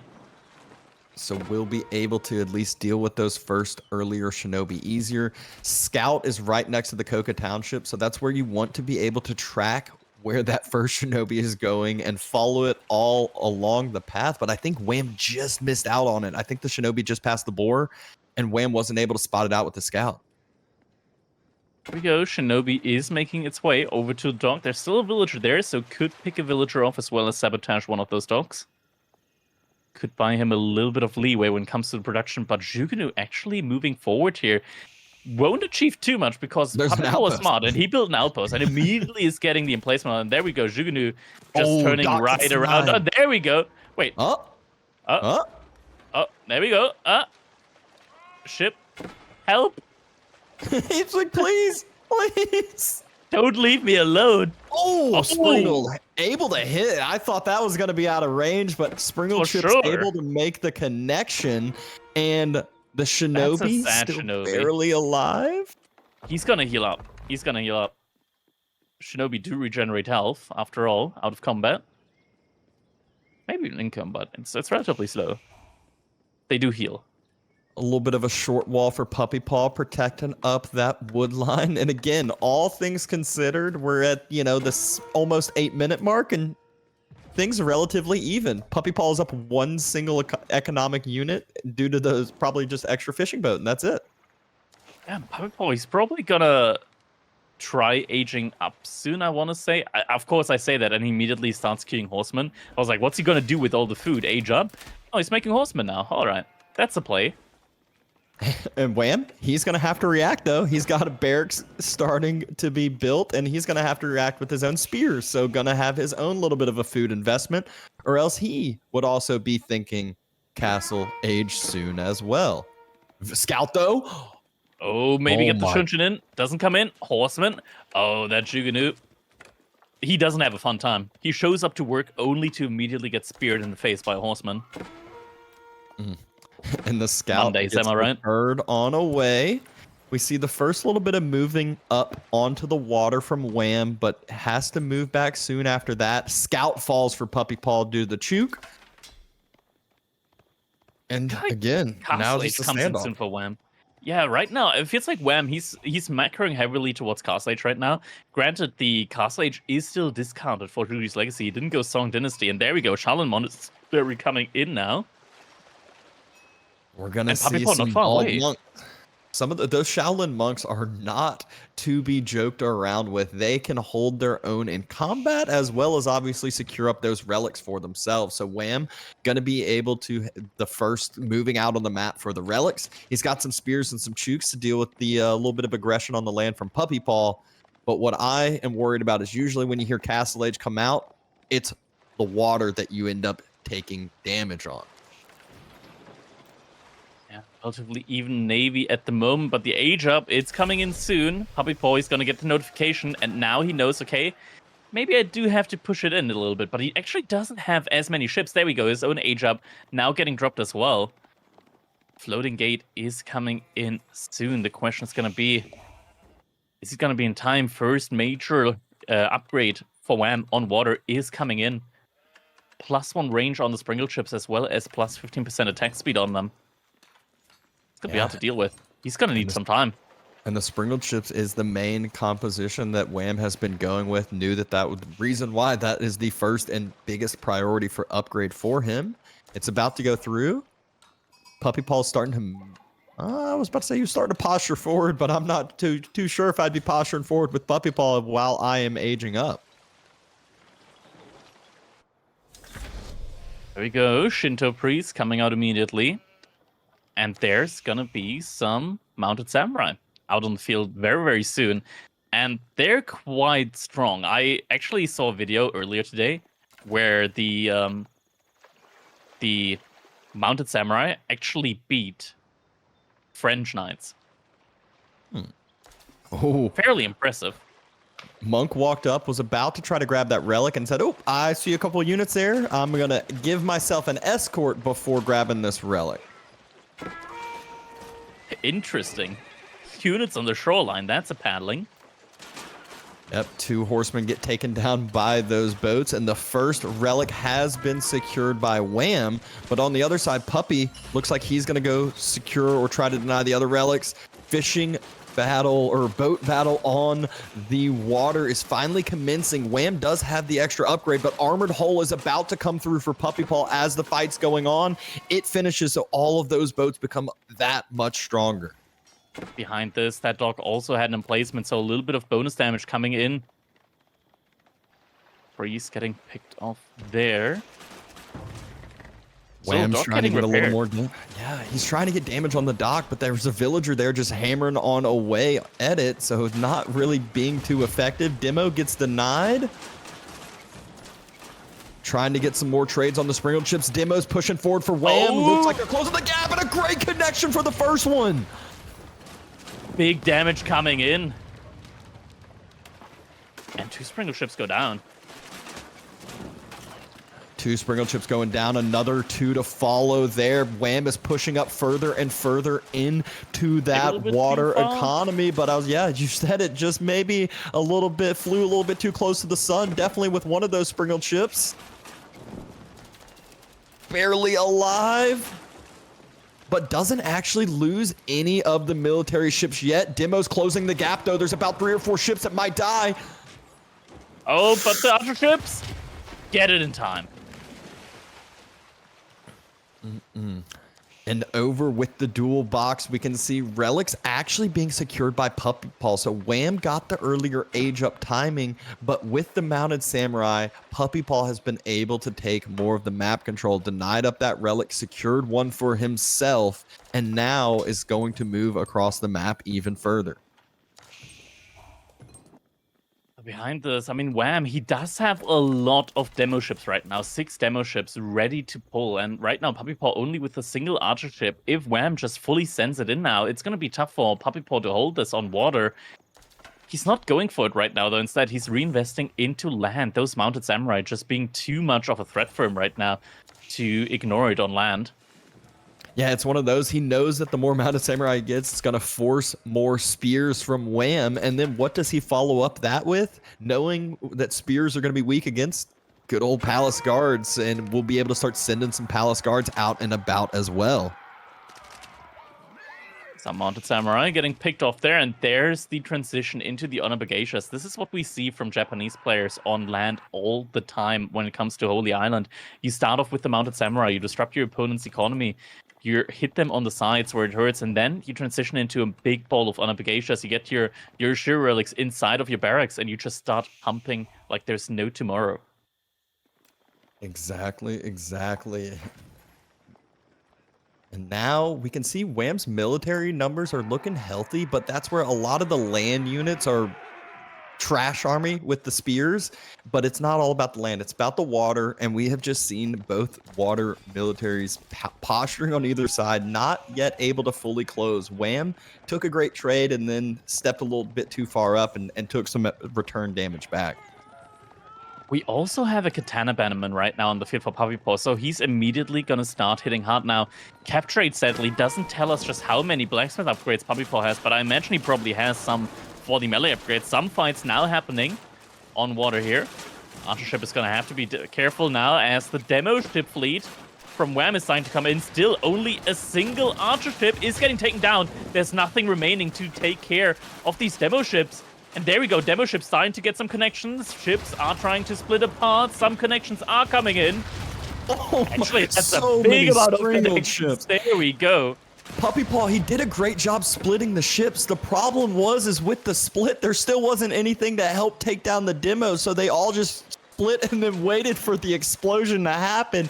The rest of the sprinkled ships are quite low. Wham's pushing forward. There's demos in return fire for PuppyPaw. So Wham, again, he takes a great trade, but now does he step forward too far? Still has a galley for himself, still has his own demos. He's trying to kite back enough. And he takes down all of the demos before they close. The defense with his own demolition ships. Wham able to take down the majority of the demo ships there. Keeps his fleet alive, and he's in a very, very good position now, both on land and on water.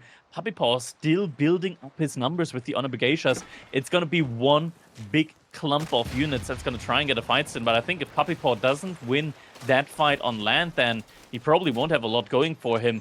Right now, his wood income also seems rather lackluster. Yeah, he's spending all the wood that's coming in. It looks like Wham's actually pushing up onto the mid-map with his army, has crossbows, has palace guards as well. And there's a ton of villagers there. Puppy's a little slow to react. There's a lot of microing going on the water as well. Demo ship getting close. Able to take down one sprinkled, but not the greatest. And even still, Puppy somehow has been holding the water fight. But look at the split screen. Losing villagers, getting idled off of food. And if he gets idled off of food at two different spots, there's no chance that he can make military. At least not enough. He does have a big ball, and there we go. That's the big ball that we talked about. Military units now streaming out of PuppyPaw's base. A lot of Onabagacious together with the Katana Bannerman aura, able to take down the entire front line there from Wham. But at the same time, Wham able to do a lot of damage on water. Lots of fishing ships going down. Lots of fishing ships going down, some more sprinkled ships falling as well. There's not the fishing boats to help heal up during that fight either. And like I said, that was right as PuppyPaw got pushed off of the berries pretty heavily. Was able to fall back to another set, but Wham should have no problem rebuilding back up onto the land. But 37 Onabagacious. And right now, it's mostly Palace Guards and crossbows coming out from Wham. The Palace Guards are going to do quite well as a meat shield against the Onabagacious since they do have the armor. But it's just a big number disadvantage. And sure, Palace Guards do have armor, but they don't have as much as normal men-at-arms. So even in that trade, they're not that good. Granted, though, here we go. Oh, he doesn't have too many melee upgrades. Might not have a ton, but he has a few of them. This is a defensive fight for Wham, though. He has the TC helping him out. He has all of the production next to it. Has an outpost there as well, so will have that advantage on his side. That's a and hold it looks from like Wham. It's an easy hold. The front line isn't going down, and the Onabagacious, they're gone. And not only that, it felt like that was PuppyPaw's last chance. You can see him losing all of these fishing boats onto the water. He's having to move out to other food resources onto the land, but that means that Wham can start sending raids in, can start splitting off some palace guards now that he has held on up and start hurting PuppyPaw's land eco because he has nothing to worry about on water anymore. And now starting to take down the fishing ship economy here from PuppyPaw. PuppyPaw, though, he still has a good couple of docks with the emplacements as well. So able to do a good bunch of damage there to units remaining. Whammy still has to be really careful, really mindful of those demo ships and the archer ships. I mean, the demos, even if they hit the archer ships, sure, they don't do as much damage, but they still do a good bunch of damage. Yeah, the Onas did find a little bit of that deer exposure from Wham, but Wham, he's got that Palace Guard mass. He can still defend that on up if he wants, but more importantly, he is putting a giant wall down the center as he knows he's won water. The only way he loses this game now is taking too much damage onto the land.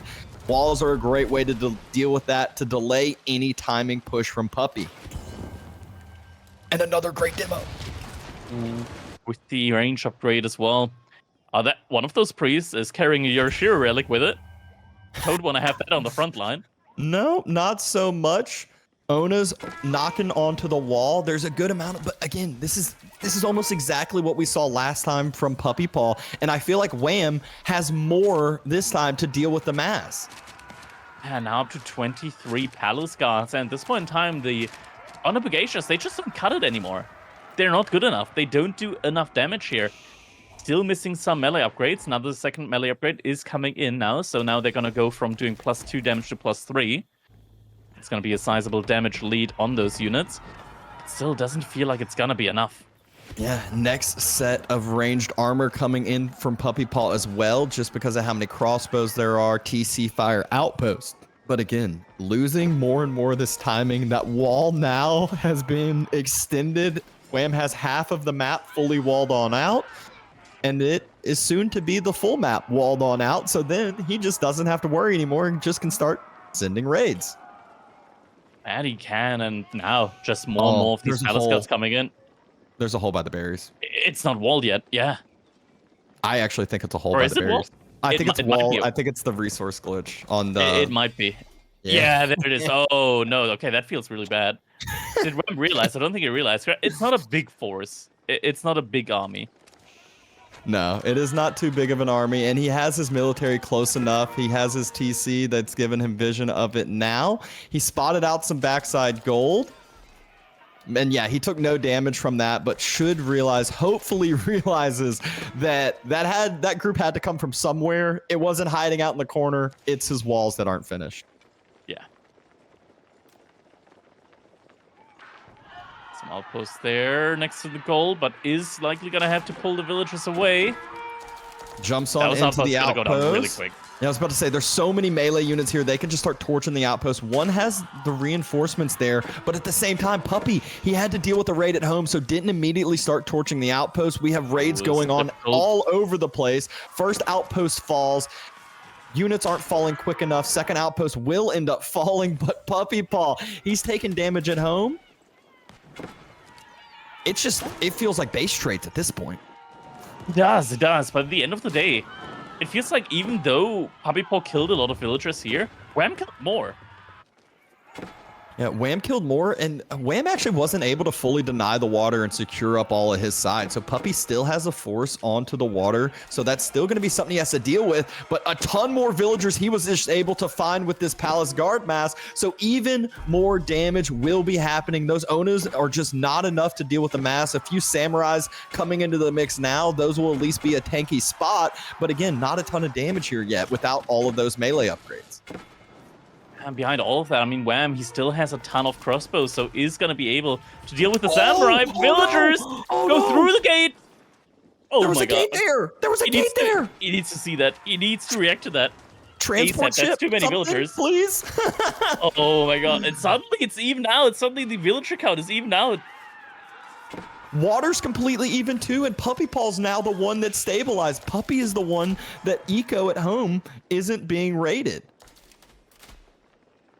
I feel like this has only been like temporary eco though, because of the berries. Like PuppyPaw vacuumed up 2 berry patches very, very quickly.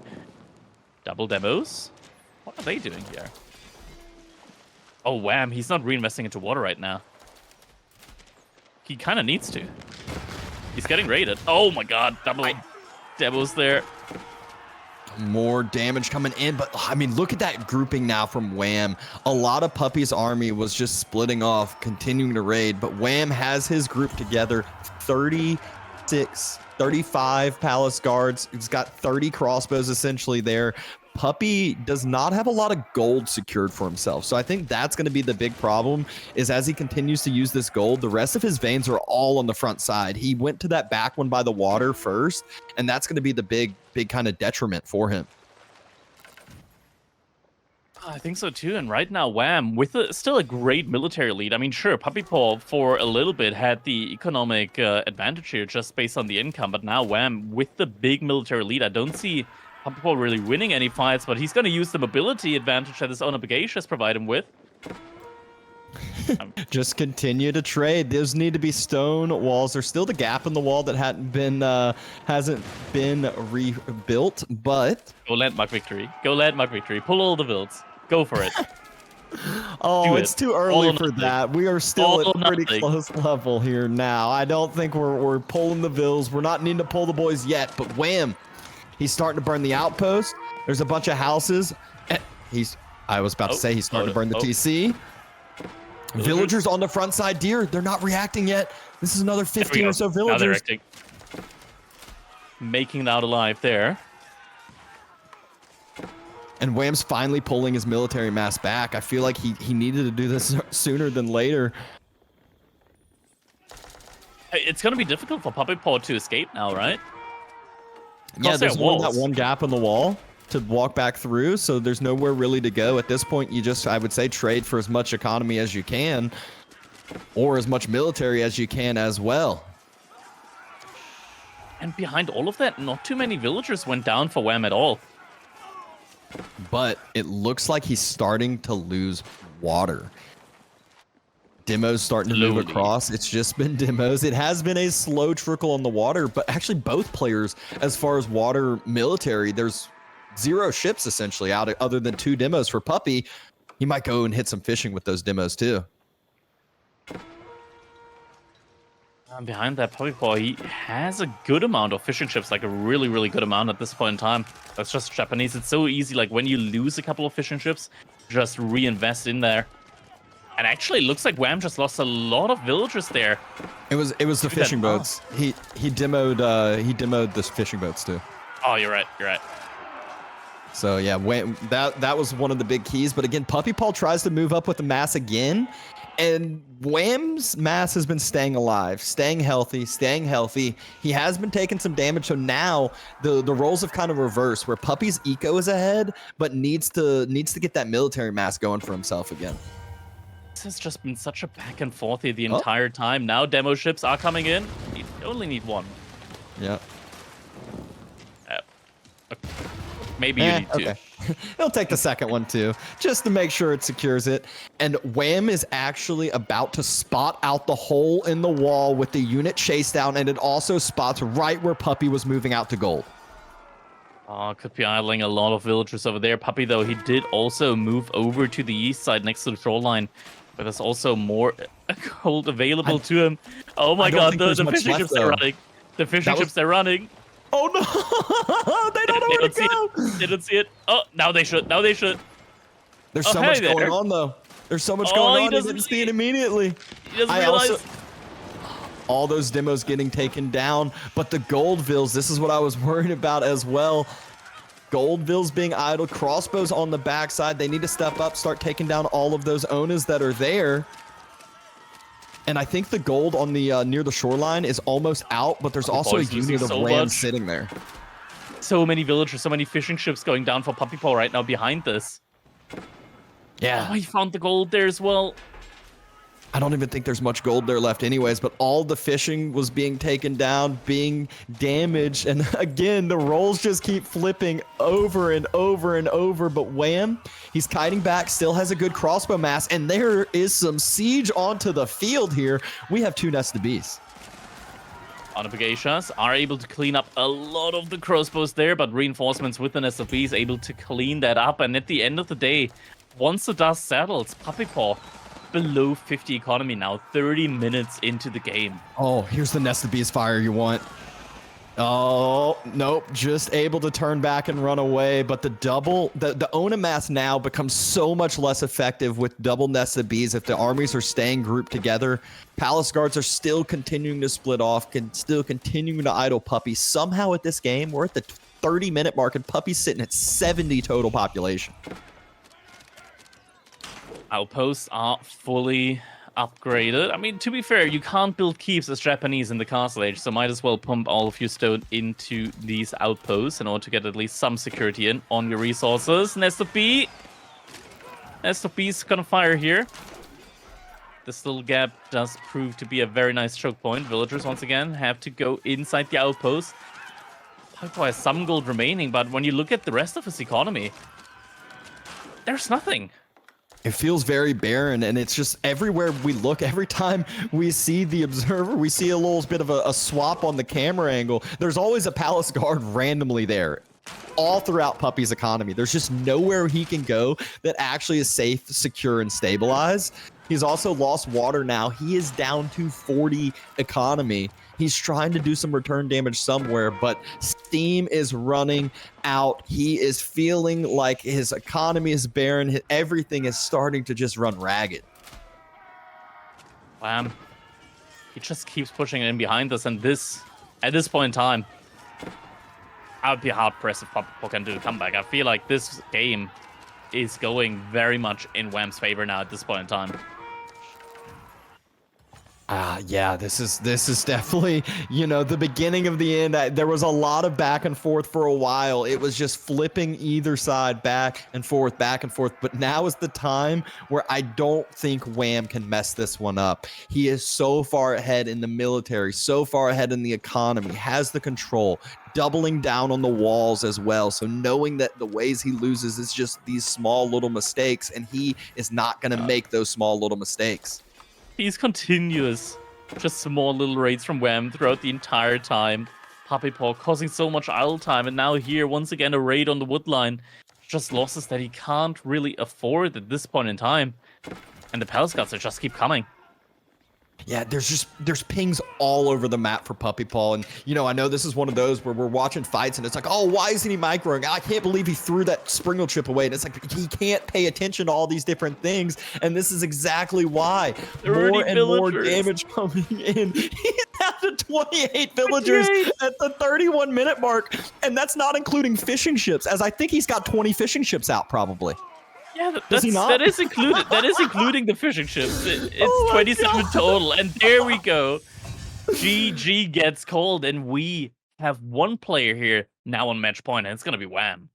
I mean, that has just to feel like he mentally broke his brother over there. That is a miserable experience. Look at the economy count, just taking a straight down dive to nothing.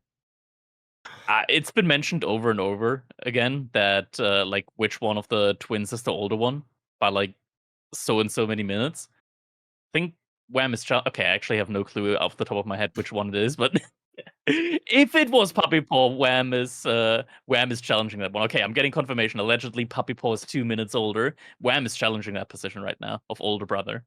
Absolutely. He is trying to make the claim for himself, leading the series 2-1, and it is not the mirror you were expecting. It's not this is the so mirror good. we're wanting. This is so good for Wham.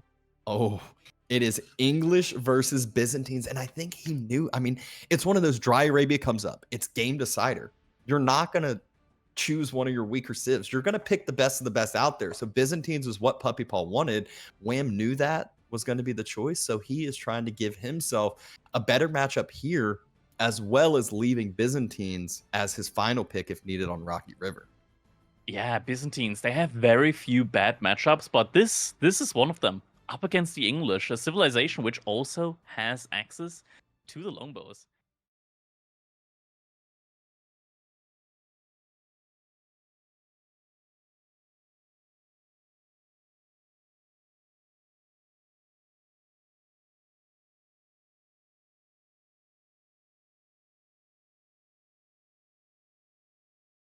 That's one where it's not always about the games, it's about the series. And you know, if you're moving all on along, that's all that matters here. And he has his leg up here. He's got his nice old lead going on in, and he has a good position to potentially be sitting back, giving himself some breathing room and watching and waiting.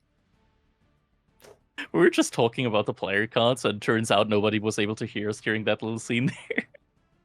Oh, Yeah, that's we're good. back. Yeah, we just had a little calm moment there, you know? It was one of those where like everyone be quiet for 10 seconds, moment of silence for the brother duo. We're gonna have one of them is gonna be sacrificed to the other over here. We don't know which one. Dry Arabia now, though. Byzantines versus English. And I feel like, honestly, this matchup, it's one of the most English matchups that we've seen recently, like in this meta, where pretty much all the time, English always go 2TC. They go Abbey of Kings. They run around with that knight. They're going to be a little bit annoying. And behind that, they're just going to fast castle behind that. Yep. I don't know if Guts is wanting to see the player cards again for the value on the player cards, or is that he's telling us to shut up, but we'll see here. But here are the other player cards from earlier, and this is what I actually had mentioned back in the game that we were just casting. PuppyPaw has the leg ahead on the micro for Wham, but there's definitely some fights that it felt like Wham was the one out microing them. Ultimately, I feel like it is dead even. You could have switched these cards, and I wouldn't know which one's which. Maybe we got to add a point to speed there for Wham. Because the last game definitely looked like he had the upper hand when it came to speed. But here we go.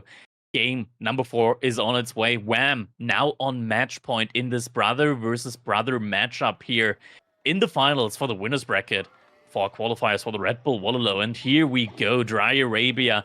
We're diving right into it. And right away, I just got to look at the map spawn here. We see Byzantines with forward berries and English with back gold. Oh, you know, if it's not a Marine Lord spawn, I don't know what is. The thing is, you know, this is one of those that you see a lot of the deer very, very kind of close together for PuppyPaw as well. That could be a pro or a con. Byzantines, they usually like having those olive groves, having the berries as well, a little bit more of the focus. And on Wham's side, the back wood line does allow a very, very easy little back wall where it's going to cost like 10, 15 wood to connect that back wall. And then it's basically going to be impossible to circle around and kind of roam behind his base. Yeah, I mean, the wood line's very nice there for walling, as you said. And looking at the map elsewhere, I mean, PuppyPaw, he does have some back berries there all the way in the corner as well. He's definitely going to have to be the one that plays aggressive here in this one. PuppyPaw cannot really allow himself to get pushed into his base just because of that berry position at the front.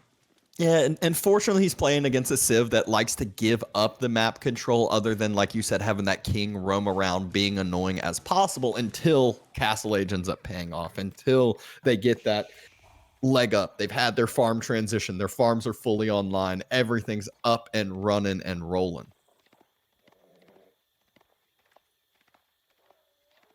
But we're seeing the scout circle on around. We'll check in and see if there's any big sheep differential here in just a little bit, as I feel like every time we've checked in on these scouts, neither one of them have had too much too much sheep involved over here. Yeah, overall, not that many. Grand Wham, he still actually has some alive. They're probably with the scout right now. There we go, also collecting someone back. There we go. Abbey of Kings now also coming in. And I wouldn't be surprised if we see the first couple of villagers very soon being pulled over to stone, just to start gathering for that second TC. As expected, the Abbey is the one going down. Moving on over to the stone already as well. Oh, there we go. Okay, PuppyPaw perfectly realizes with the web spawn in what position he's in. This is not a defensive or like boomy or kind of like mass up Byzantine style. You're gonna go ham in this one. And we're seeing the Imperial Hippodrome coming in for PuppyPaw with the Byzantines here. I like that play. I like the realization that just based with the map spawn, he cannot just sit back in this one. He needs to take control. Yeah, I'm a big fan of the hippo. It's fun to watch. It's a lot cooler to watch than seeing someone, drop an economic building and a couple olive groves. It's like, no, no, no, no. Let's see some raiding. Let's see some military onto the field and that Byzantine onslaught. And this could actually prove to be quite a nice play here for PuppyPaw as well. We can already see, like, he's getting a lot of olive oil in right now. So once he gets up to the next age, if he has enough wood to immediately drop his mercenary school, he's gonna immediately be able to queue the first batch of them. Yep, does need to get a little bit more wood into the bank to drop that mercenary school, but already has been moving on to there. We'll just take 2 or so more drop-offs with his grouping there. But he should have enough food as well once he ages up to get a horseman in queue pretty quickly and then start roaming on around too. Yeah.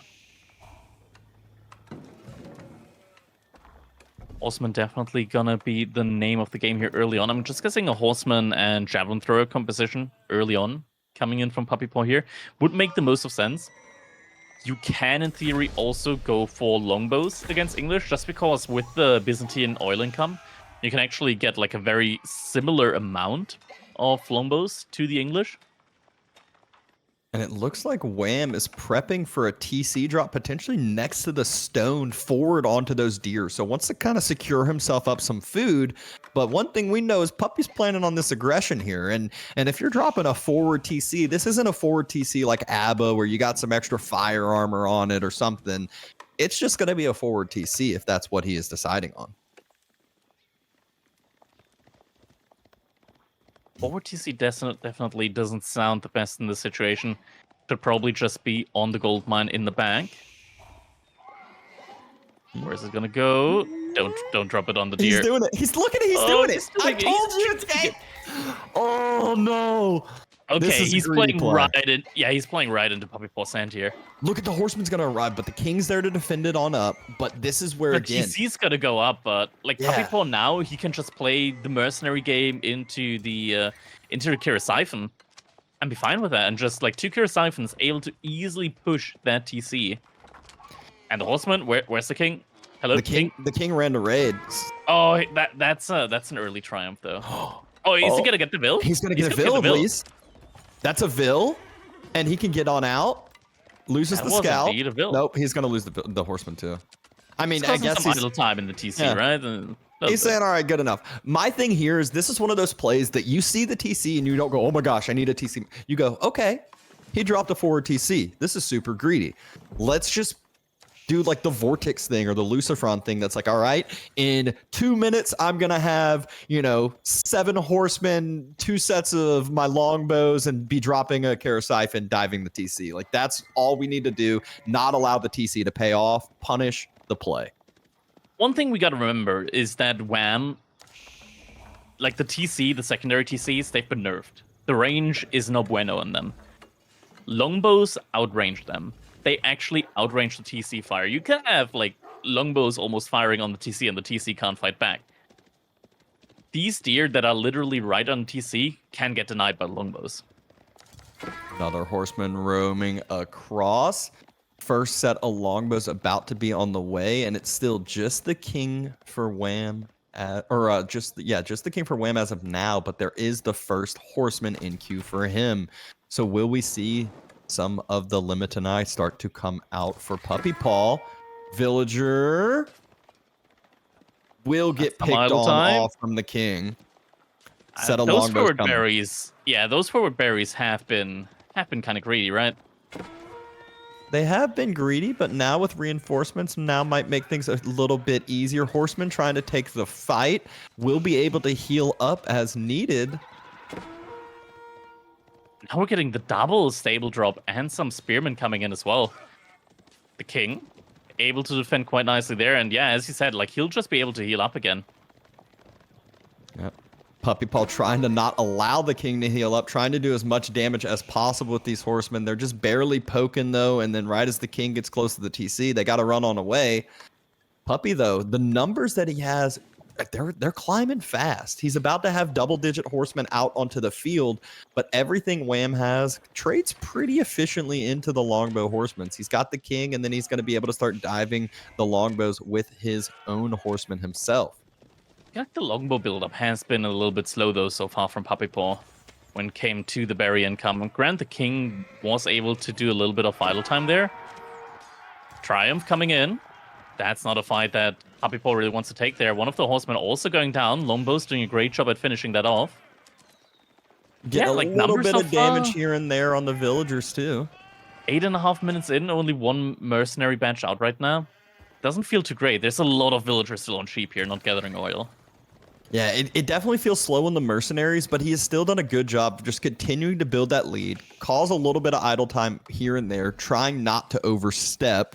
I haven't seen any farms really come in on the side of Wham, so it's going to be one that, like, the food, if he continues to pressure this deer, it's going to be harder for Wham to continue to produce these horsemen and produce out of the 2 TCs. Look at how many villagers Wham has on berries as an English player.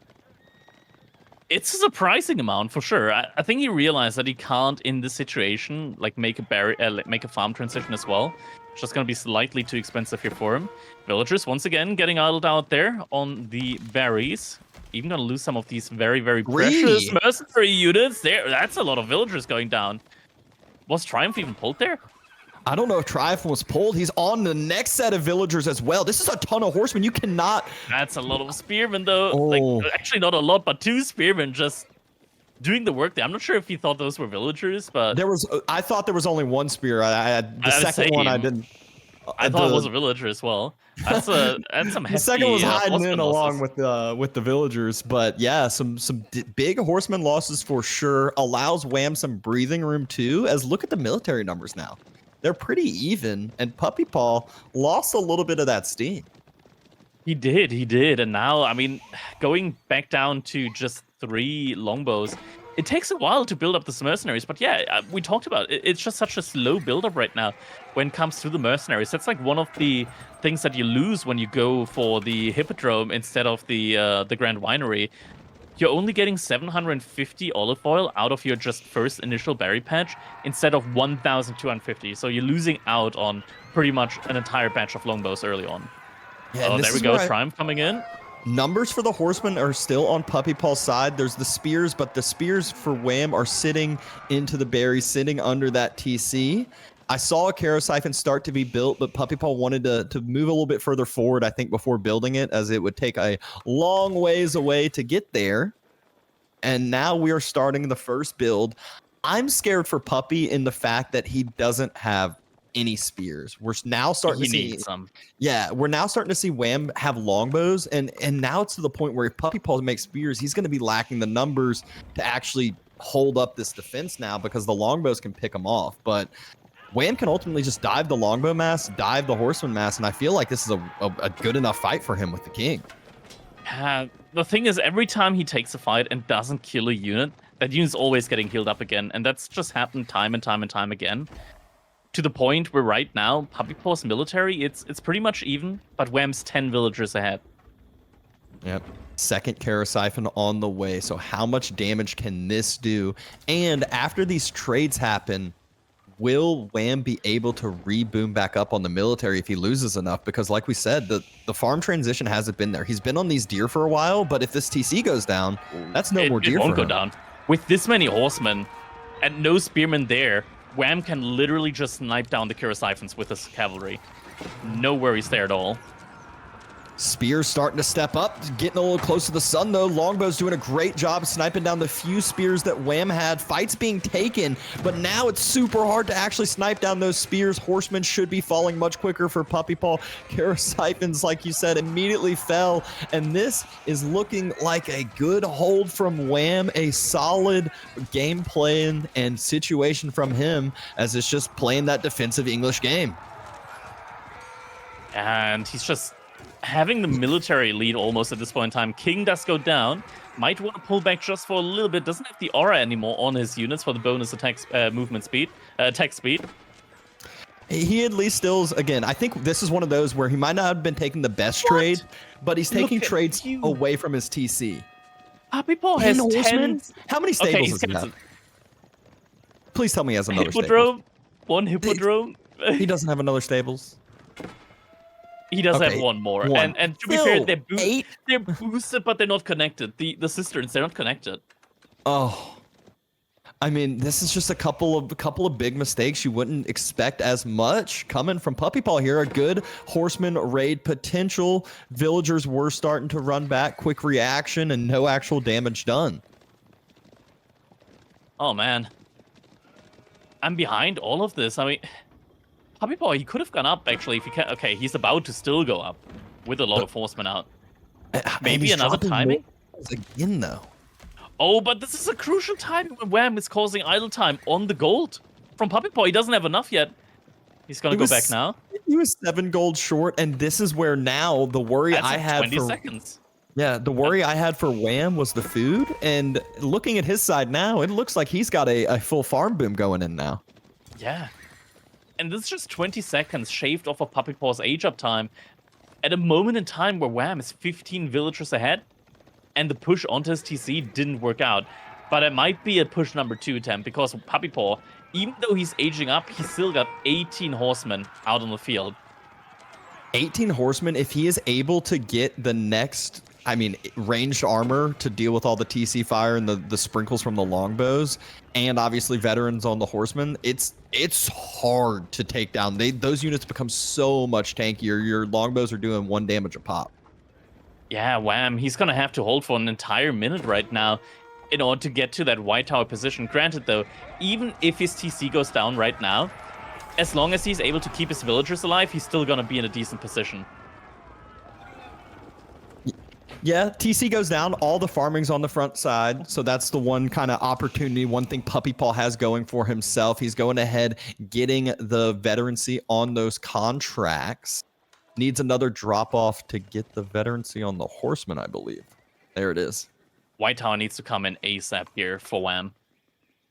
He's planning it. He's having to move out to the backside berries. He needs as much food as possible. Now this is a timing that PuppyPaw upgrades have come through, except for the horsemen.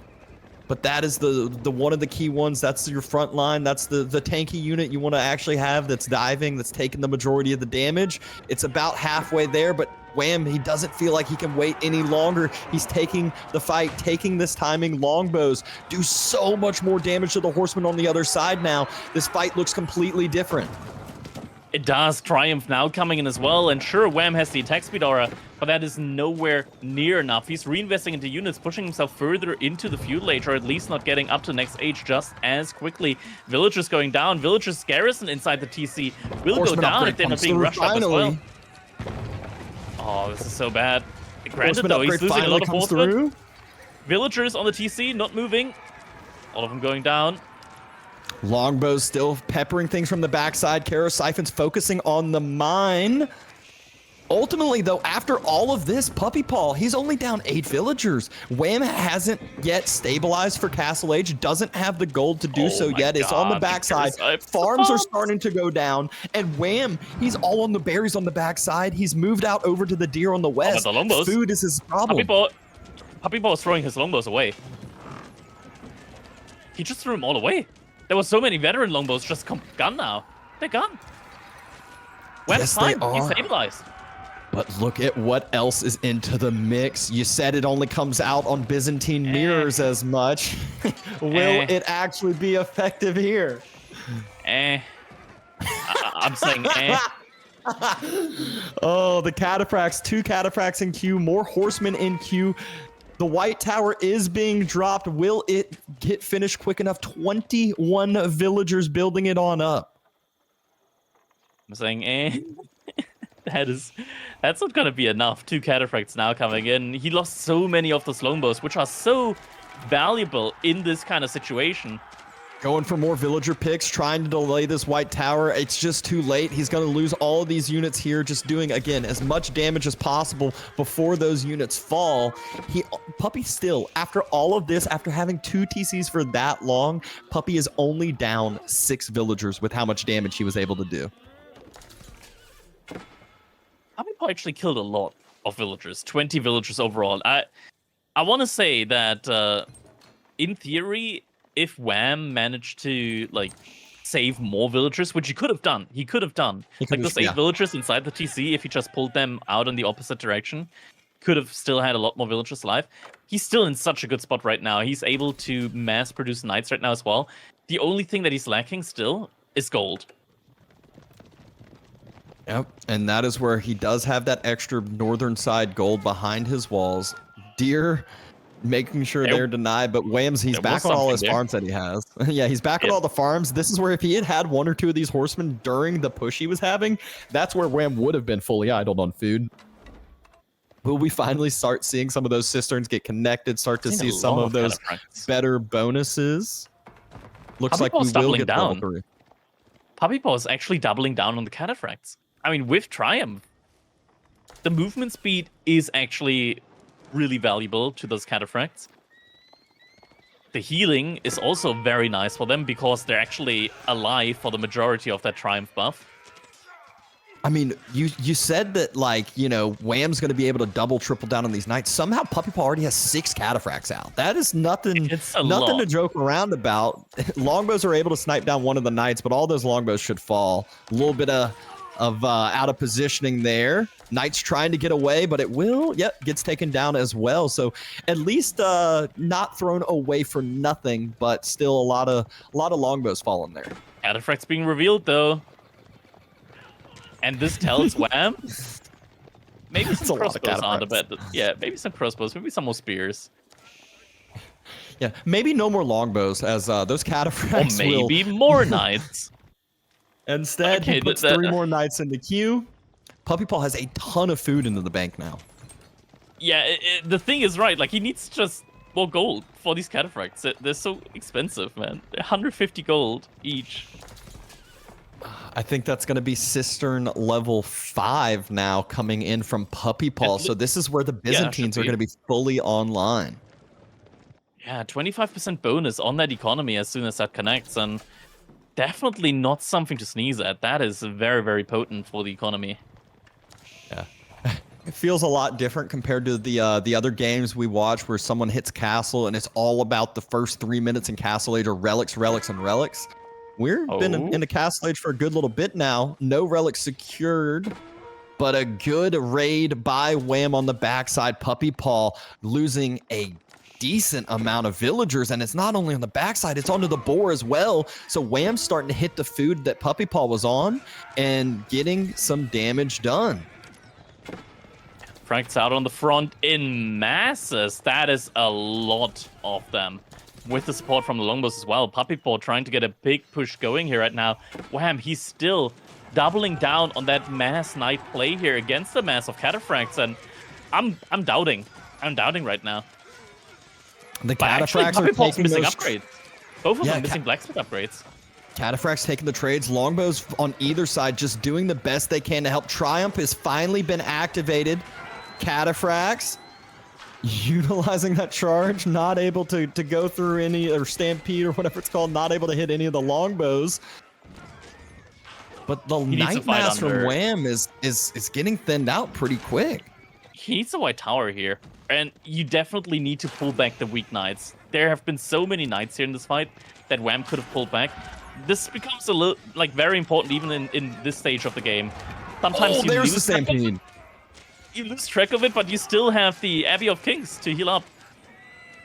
Longbow's able to finish up that Kara Siphon, so Outpost starting to get taken down. And look at how quickly the longbow mass from Wham just disappeared when the cataphracts hit the backside.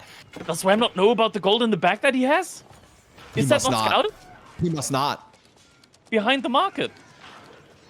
He moved out to the west side. He must not know about that one.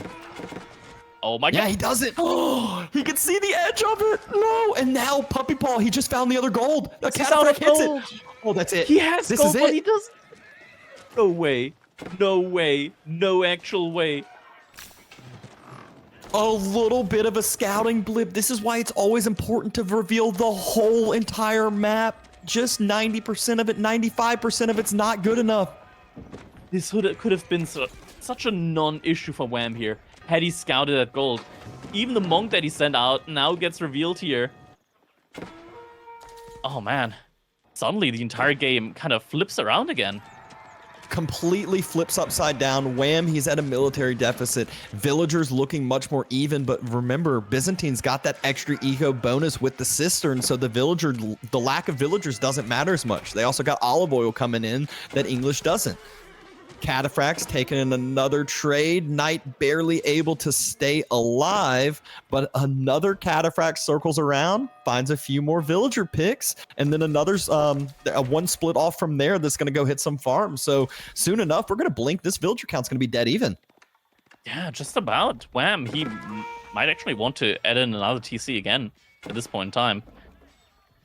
Wham doesn't know that the gold's there. PuppyPaw does, though. That's why he sent the Cataphracts over there to that corner. But now Wham, actually, if he sends the knights over there, he might finally realize, oh wait, there's been gold there this entire time. He did pass by it. I'm not sure if he passed by it close enough with those knights. He must. Crossbow number is only at 2. 2 better than 0. Oh, he does see it now. He sees it on the minimap. He sees it on the minimap at the very least. Charge comes in, misses And though, and you whiff. can't cancel that. King back alive in that front line with the Night Mass.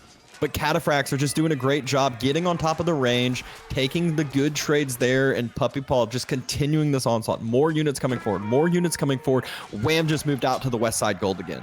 He says, I don't care about the north gold. I want my west gold. But there's and it another Cataphract there. I know. It looks like he was trying to build an outpost. It is. Oh, there's 2. This is it. So this is many over. villagers. It's Oh over. my god. No. Don't look. Don't look. Oh, no. Oh, textiles doesn't matter enough when you just continue to send them out to their death. We talked about it. The villager numbers now. It's dead even. I mean, this is a game that you look at it afterwards and you're like, oh my god, I had gold there, and you just punch yourself hard. That is so such much a, could have been avoided. yeah, such a devastating game here on Wham's side. He still hasn't like really realized that he's got the gold option there. Those Just jumping Cataphracts are inside the still outpost. alive. They're They still killed everything. Oh my god, the trample! The trample! Wham! No! There's so much going on, and PuppyPaw's main mass is still on the front side, still onto all those farms, so it's not like Wham even has a good amount of food, eco being English. He's at 450 food per minute. That's all of those farms essentially continually being idled. They're on the front side. There's longbows for Puppy. Puppy is wanting to tie this series. He has a full Olive Grove transition boomed up behind this, full cisterns going. This is exactly where Puppy wants to be. After the failed push, after the failed dive on the TC, some bad traits, he still has been able to come out on top here on this game number 4. There's just no sight and sound. Wham cannot stabilize this. Indeed, he cannot. Villagers run away in time.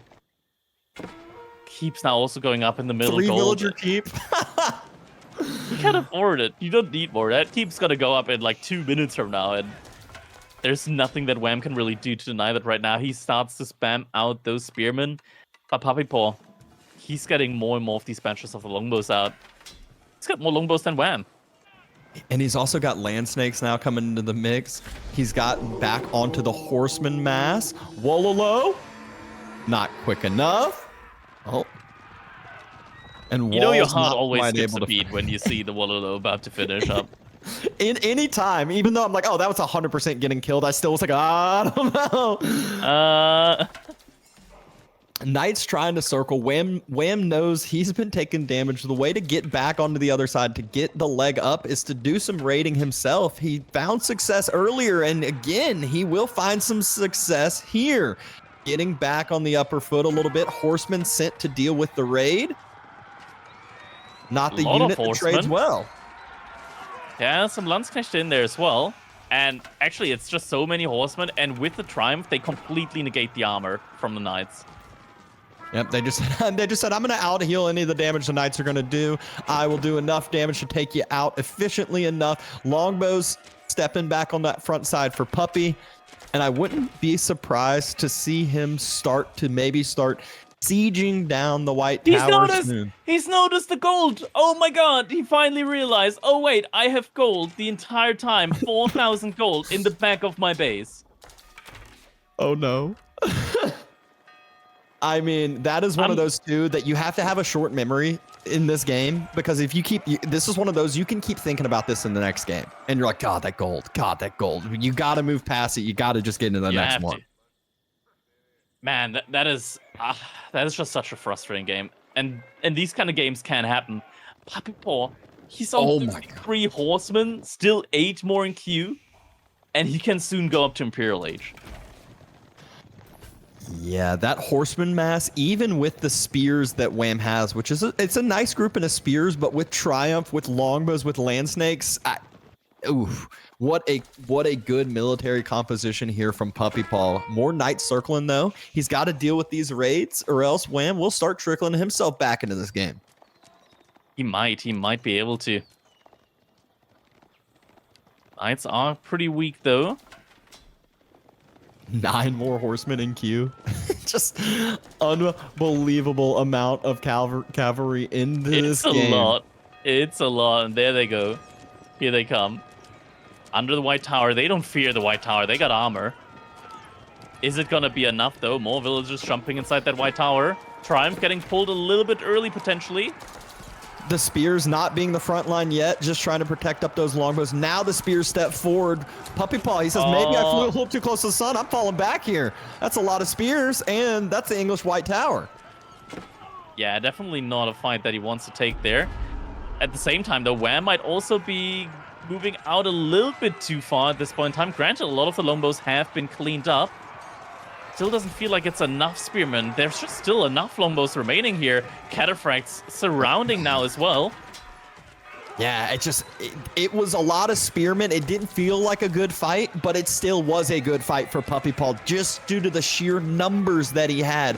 So many to deal with. Now there's no spears out for Wham, only 2 barracks that are able to be producing, and that's not enough to deal with the mass out that PuppyPaw has. So he's just going to sit under this White Tower, idle the TCs, idle the White Tower, idle out all these farms, and Wham is going to struggle to be able to continue to produce and hold this.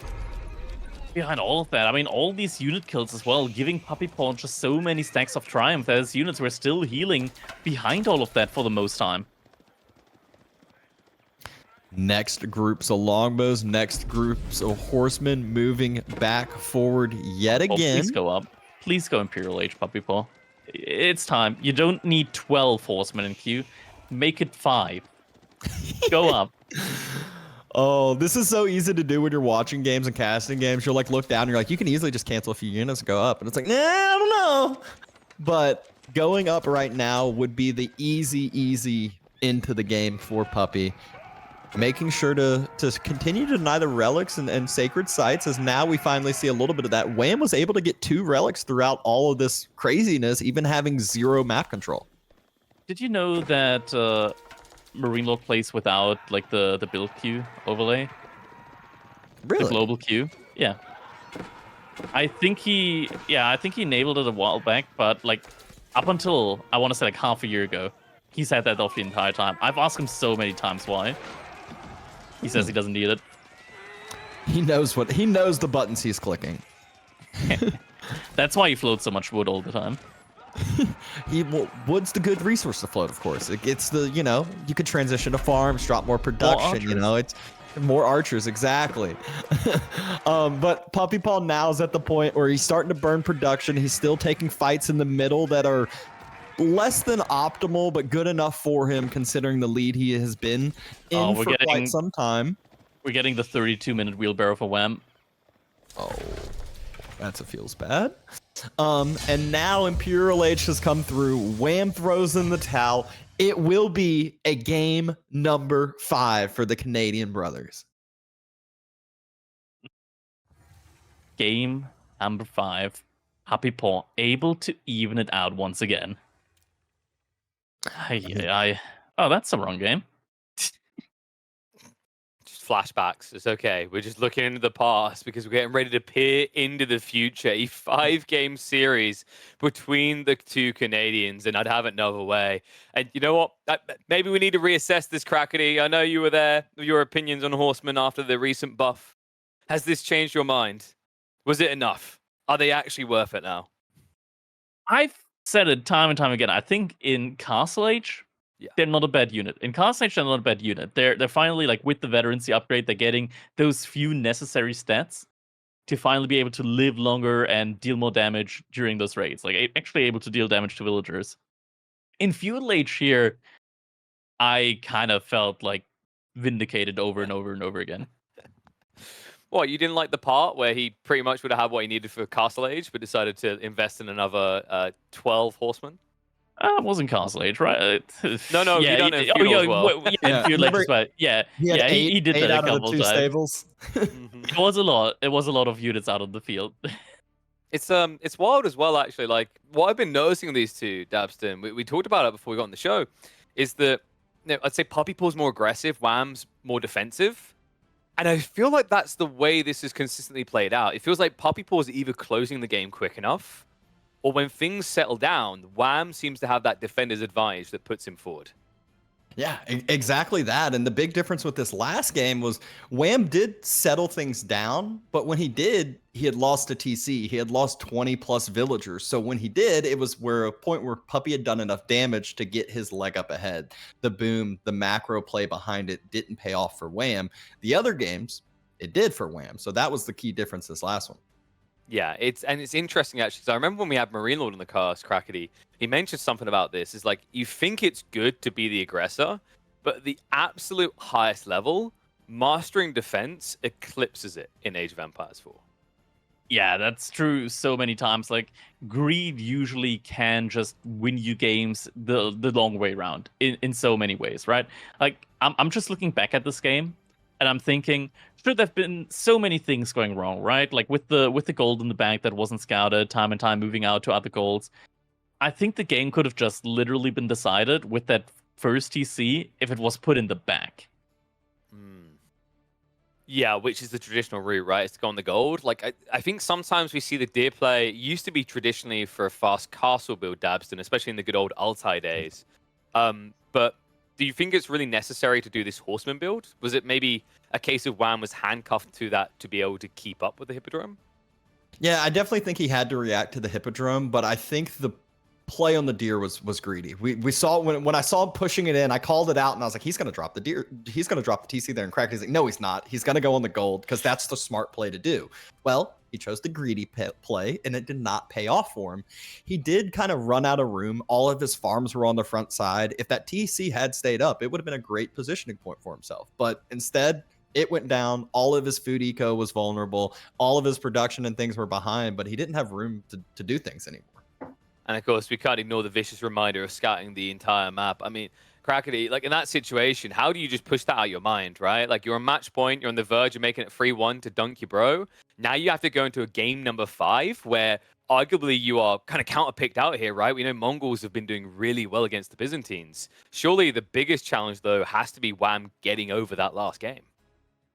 Yeah, I agree. I mean, maybe if he gets a good map spawn here, it can kind of like help him reset that mentality. It obviously always depends on the kind of person that you are, right? Like, Wham and PuppyPaw, they play a lot together, and surely in all their practice games, like, there are those kind of games where you think you win and then you don't. And sure, in a tournament setting, that's even more devastating.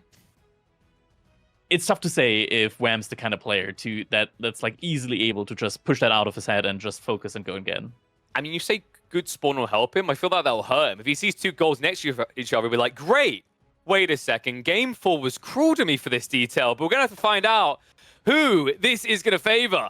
A 5th game between the 2 Canadians. It had to come down to this. Still an upper bracket situation, but it's time to find out who's going to be waiting in the grand finals and who's going to have to slog it out in that lower bracket.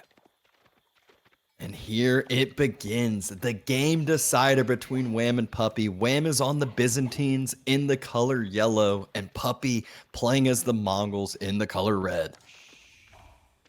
And speaking of spawns, I mean, this is shit for Wham.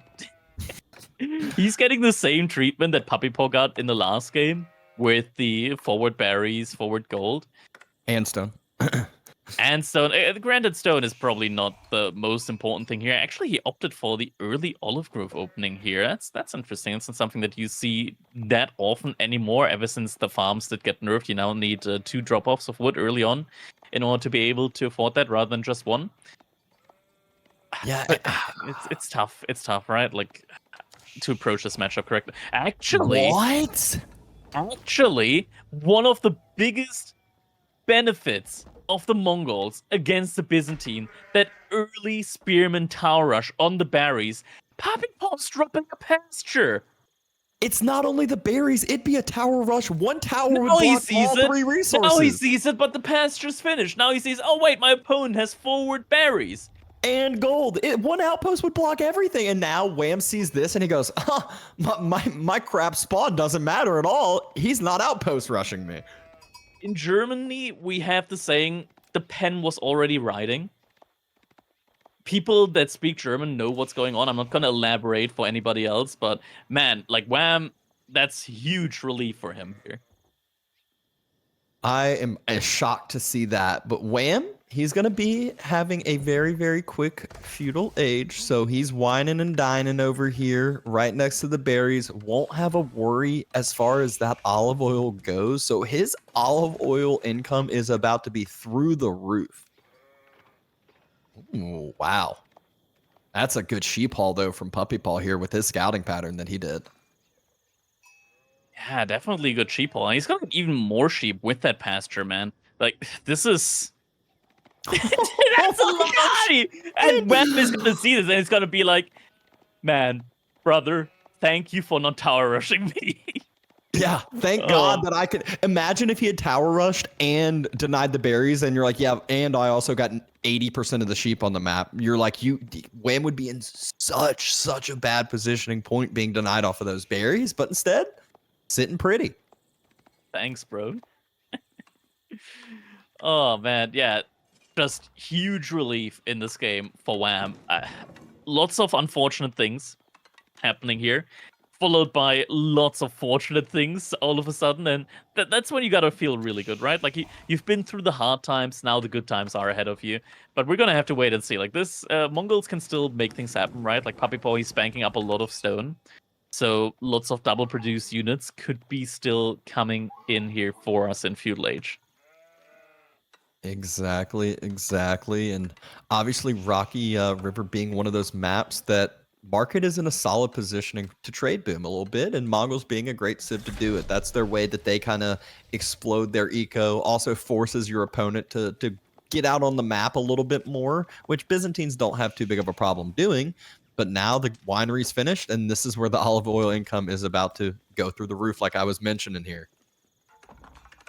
Yeah, should be going up very rapidly indeed. Wheelbarrow now also coming in. Wheelbarrow is just one of those very early technologies that you do want to get in as the Byzantines when you're on the berries.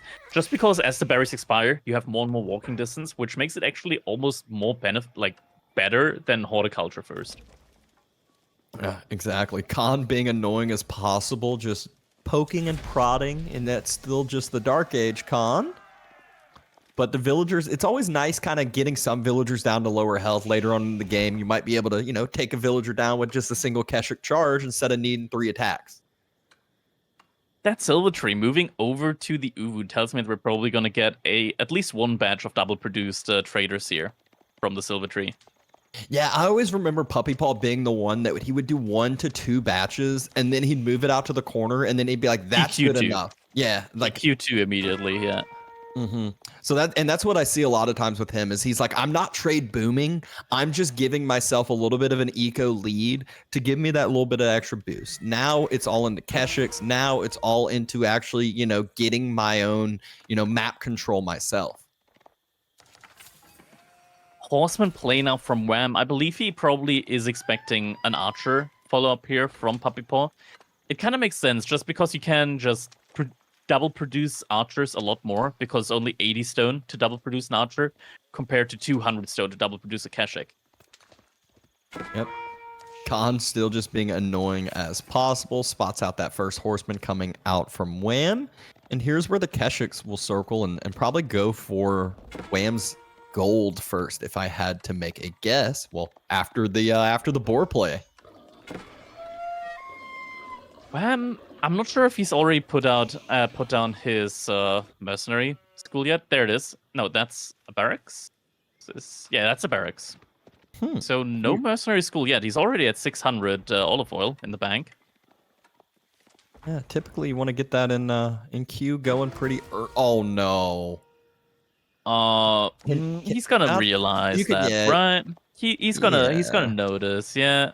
Sure. No way. No way he doesn't notice. Okay, yeah. Oh no! No way! No way! Wham! Wham! We No way! Oh no! Oh, now Keshiks need to go all the way over there. Oh, that's so miserable. My god. He does have some double producing Keshiks. I don't know if those are actually double produced, but he has some Keshiks being produced here out of this stable. So I think priority number one, push the horseman off, but also get your silver tree down. Can't dead GG's in the chat. Boar gathering is super nice for PuppyPaw though. Just obviously you love being on the boar as far as any civilization goes. Such a nice gathering rate. Is able to do 2 birds with 1 stone here because it was double produced Keshik. So pushes the horseman back, splits 1 off to go hit the scout as well, getting the silver tree down. Yeah, and Wham, just trying to stay there for as long as possible. Gets a little bit more idle time on their trading. There we go, mercenary house now coming in. Already has enough olive oil for 2 batches of mercenaries, so military count for Wham is gonna go. Wait, what's that? What's that in queue? Huh? Not in the mercenary house. I mean, for PuppyPaw, is he making manga dye? Oh my god, that's manga dye. Dye. What? Well, Wham just produced longbows, so that will work out fine. But manga dye will. They've been. Was it this most recent patch they got buffed? Yeah, they got buffed, but we're getting still longbows. Yeah, they're still not great against and longbows. Horsemen. Yeah, and look at that, a 1 horseman. Goodbye, manga dye. Granted, manga dye actually are quick enough when they're in the aura, but just a charge is still gonna be enough to take it down. I think it did go down. Oh, good Keshik circle. No villagers. No villager down. Oh, Limitine. These are still Dark Age Limitine. Oh. Wham has the resource. Okay, upgrade is coming in. I was wondering why they didn't do as much damage as I was expecting there. So back walls finally being dropped for Wham, so we'll be able to secure himself a little more and give himself that sense of security. But for how long? I mean, PuppyPaw traders are starting to build up. We got that nice little picture-in-picture overlay just telling us how many traders are active right now. So we got 5 traders for the Mongols. The numbers are starting to build up.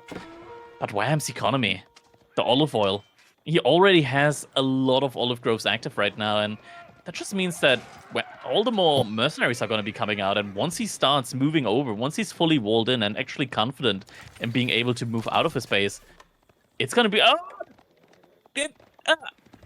Oh no! Wanted to move out to those berries onto the back side, but there were still a few Keshik waiting. Good body blocking and utilizing the Acrotor defense. And I think no villagers went down. I think there's 2 at like 1 health. No, 2 villagers did go down. Okay. Yeah.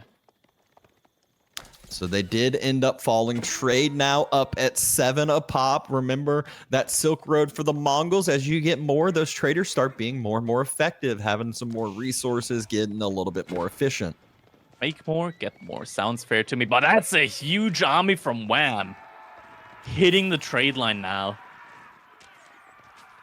Yeah, and this is a good job by Wham. I find a lot of times people with trade, they'll try to like take it down way too early, and it's like, and then they'll start losing their units and taking bad trades. It's like here he waited until he knew he had a good mass.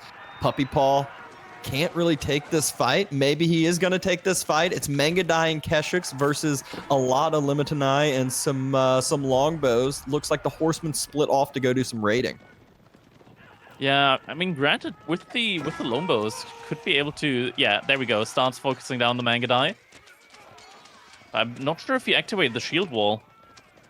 Those Limitanai did go down very quickly.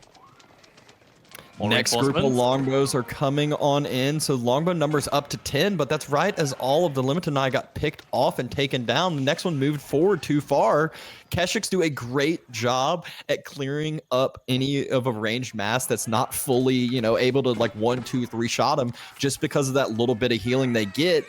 PuppyPaw though continuing to chase. Now. Yeah, now we're at enough longbows. 2 more Keshix fall. Trade has at least been able to be secured for the time being though. Up to 8 traders, so at least a couple did go down time and time again, and kind of like evens out the amount of kills here. One more trader gets picked off by the horseman. Nice value gained there. And now we're starting to see the archer play from PuppyPaw a little more instead of that Mangadai choice that he had. A little bit more Archer efficient, position. obviously slower, but not quite as costly. I'm still perplexed by the Mangadai play, but like the more and more we see them, the more it's kind of growing on me because the masses, it's starting to build. Like these new Mangadai, only 90 food now. Or what was it? I think it's 90 food. 60 gold. Once he got up to that kind of 10 mark, he started to swap around. I think what it does is it's just a great job of being able to outrun, being able to use that mobility that you got.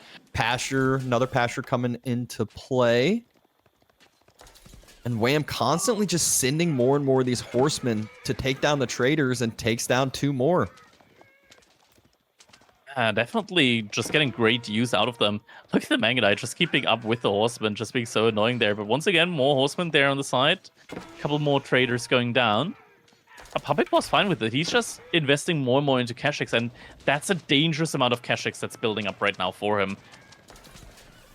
Yeah, this is one of those things that I always get scared of being the raiding civ, where it's like, oh, I'm taking down trade, I'm doing good, I'm taking down trade. It's like, nah, you're throwing away 2 horsemen for a trader every time, which is not that efficient. There's still trade being alive, which means, you know, economy difference that you weren't able to make.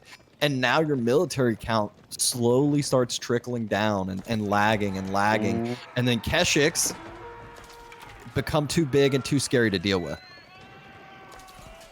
Military from PuppyPaw is just so mobile. Wham, with the longbows, isn't quite able to just keep up with these raids going on. And he didn't send his military back. He's still sending him forward. He's going to try and deny the trade once again. Might have to evacuate his base, though, because of that. Yep. Is denied off the wood line, denied off of the gold vein. Mass is still moving forward towards that trade. There's not only trade, there's deer there as well, and the villagers that were on the boar. So will be some food denial, taking down some of those Mangadai that are still left alive. Archer number's still not crazy. The real scary number for PuppyPaw is the Keshix number. He is at almost 20. Oh, he's about to Keshix. surround. He's about to surround the Mangadai and the Keshix from the other side. Starting to come back. They're converging on this military force now from PuppyPaw. Fight's going to be taken, and this is one where slowly limited number has been taken down. Keshix circles back from the backside. Mangadai around the backside as well with the Khan, and this is going to be a great fight for PuppyPaw here. Might lose a lot of those higher resource cost Keshix, but in reality, he didn't lose nearly as many as I thought. It still has 18 left alive. Wham numbers have fallen substantially, and he has to fall back from a trade route that now should be way more secured. Yeah, more traders still in queue, and there's no real way for Wham to really contest this now. Triple barracks from Wham against a PuppyPaw, which is now focusing on archers. Yeah, and you mentioned it earlier with the archer production. It's so easy to double produce those. It's so easy to really just get that up and running. And one of the things I always laugh when you make a bunch of archers as Mongols, you'll get to this point too where you can just idle making archers, or you take a good trade, and all of a sudden you got 900 wood in the bank. You could be dropping another TC. And now PuppyPaw, he's gained the confidence that he needs in order to start running into the base of Wham here. 10 longbows alive, but that still doesn't feel like it's going to be enough to hold this push now. Yeah, there is a big Olive Grove transition that has already been made. So Wham has been real nice in that regards, but needs to be able to secure his base, needs to be able to build his military numbers up to defend the push that is sure to come. And all the time he's going to be doing that, Puppy's still just going to be queuing up a few more traders here and there and continuing to make Wham's life difficult. I mean, it's also difficult because the Limitanei numbers are very similar to the Keshik numbers. And what's also going to happen in this fight, when the archers arrive, Wham is going to put the Limitanei in the shield wall formation. Once that's done, the attack speed from the Limitanei is going to be so low that with even numbers of Keshiks and Limitanei, the Keshiks win that fight easily. Yeah, very easy win here. PuppyPaw just continuing to step on forward. The longbow or the archer number that PuppyPaw has now should easily be able to kind of deal with the Limitanei, like you said, even with the shield wall. It's like just start moving on in, take the fight, get a Keshik split onto the backside, and make it to where the Limitanei kind of just sit there stagnant and watch it. Obviously, it's still kind of difficult to tell just how far ahead you are military-wise, because you need to get your opponent into a point where you can actually drag select all of his units to make sure that you're actually going to be in the lead in that fight. I think Wham realized that this is still not a fight that he really wants to take, but he might need to. Limitanei are running onto the backside. Shield wall is coming in. Get some good Keshik's Mangadai fall kills. back on away, able to take down some of the Mangadai. Keshik still no split onto the backside. Longbows are taking down the archers so quickly, Wham's and winning the fight. PuppyPaw never took the engagement with his Keshiks. He's got 18 Keshiks, but he's not using them, and that is a very tanky front line. They heal themselves up. Yeah, you don't want to always fight the Limitanei. Now he goes for it. Now he goes for it. Better late than never, and dives through onto those longbows onto the backside. This is what he needed to do a little bit earlier. Better late than never, and is looking to still win the fight. Now the Keshiks are weak, and the longbows are actually able to start picking off the weak Keshiks here. Only a few more Limitanei left into that mix, but all of the Keshiks have been taken out now. It's just archers versus longbows. Archer number is on PuppyPaw's side, but I'm not sure if they're all here. Behind that, though, PuppyPaw's economy, 16 traders now. So PuppyPaw's definitely hit that maximum amount of traders that you need for the Silver Road. He just had 7 Keshiks in queue. This is, again, one of those, PuppyPaw could cancel like 2-3 Keshiks and just go up to castle here, get archer upgrade, and win the game. Yeah, that could be the plan, but Wham is also very close to being able to age up. And now he's at the point where he's got so many olive groves that he's able to consistently produce these longbows. Yeah. You can see the olive oil per minute. It's like 330, 350 per minute. So it's just very easy to just constantly be pumping from those mercenary houses. Another set of olive groves on the backside, and I wouldn't be too surprised to see him getting another set in the near future too. Oh, that wall is not quite walled. It's connected to the outpost there. Looks like Wham realized it's going to close that one up now, and now the Golden Horn Tower at the same time as the Kurultai. These age-up timings are going to be near identical. That was within a second of each other. Just absolutely just could not have chosen a closer time to start it. PuppyPaw, though, he's got 26 compared to the 17 on the Golden Horn Tower. So Kurultai will be finishing. I'm sure he'll start rolling that to a more prominent location to where he thinks the next big engagement's going to go down. It's where if the Kurultai is there during the engagement, it feels great. I find it's just hard to actually get it placed in time and an engagement that's going on. Yeah. Up to 20 traders now. The economy is still looking very solid for PuppyPaw at this point in time. 1,000 gold per minute for him now. Wham starting to produce his own units. And it's difficult for Wham actually to be able to keep producing Varangian guards now. Varangian guards, gold-wise, are very expensive. 40 gold each. They cost as much as crossbows. Double the cost that a normal man-at-arms would cost. I mean, sure, they also don't have as much maximum health. They actually kind of suck in this situation against the archers with the Kurultai buff. Downright. Yeah. Like, they're not good here. And this also means if he's spending gold on those Varangian guards, which you're talking about how expensive they are, then look at the upgrades that are coming through. You can already see it here now. All the veterans he's coming through, but look, PuppyPaw's getting second set of ranged armor. He's getting siege engineering. Wham's just now clicking the second set of ranged armor. So he's just a little bit of delayed on some of these upgrades.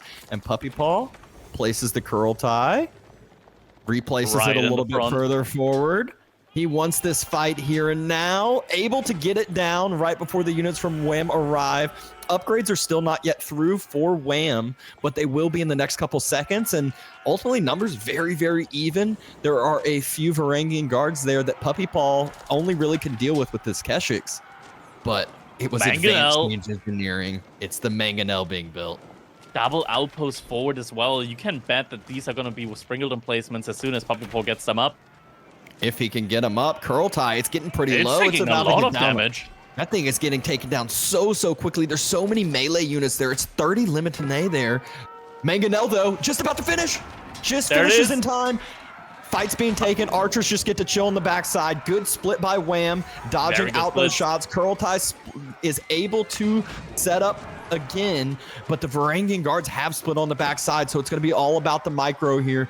Wham has a little bit of the defender's advantage. Another Mangonel shot. Good dodge by Wham. And is getting closer and closer to that backside, but right as the Varangian guards get cleared out and the set of crossbows have started to arrive.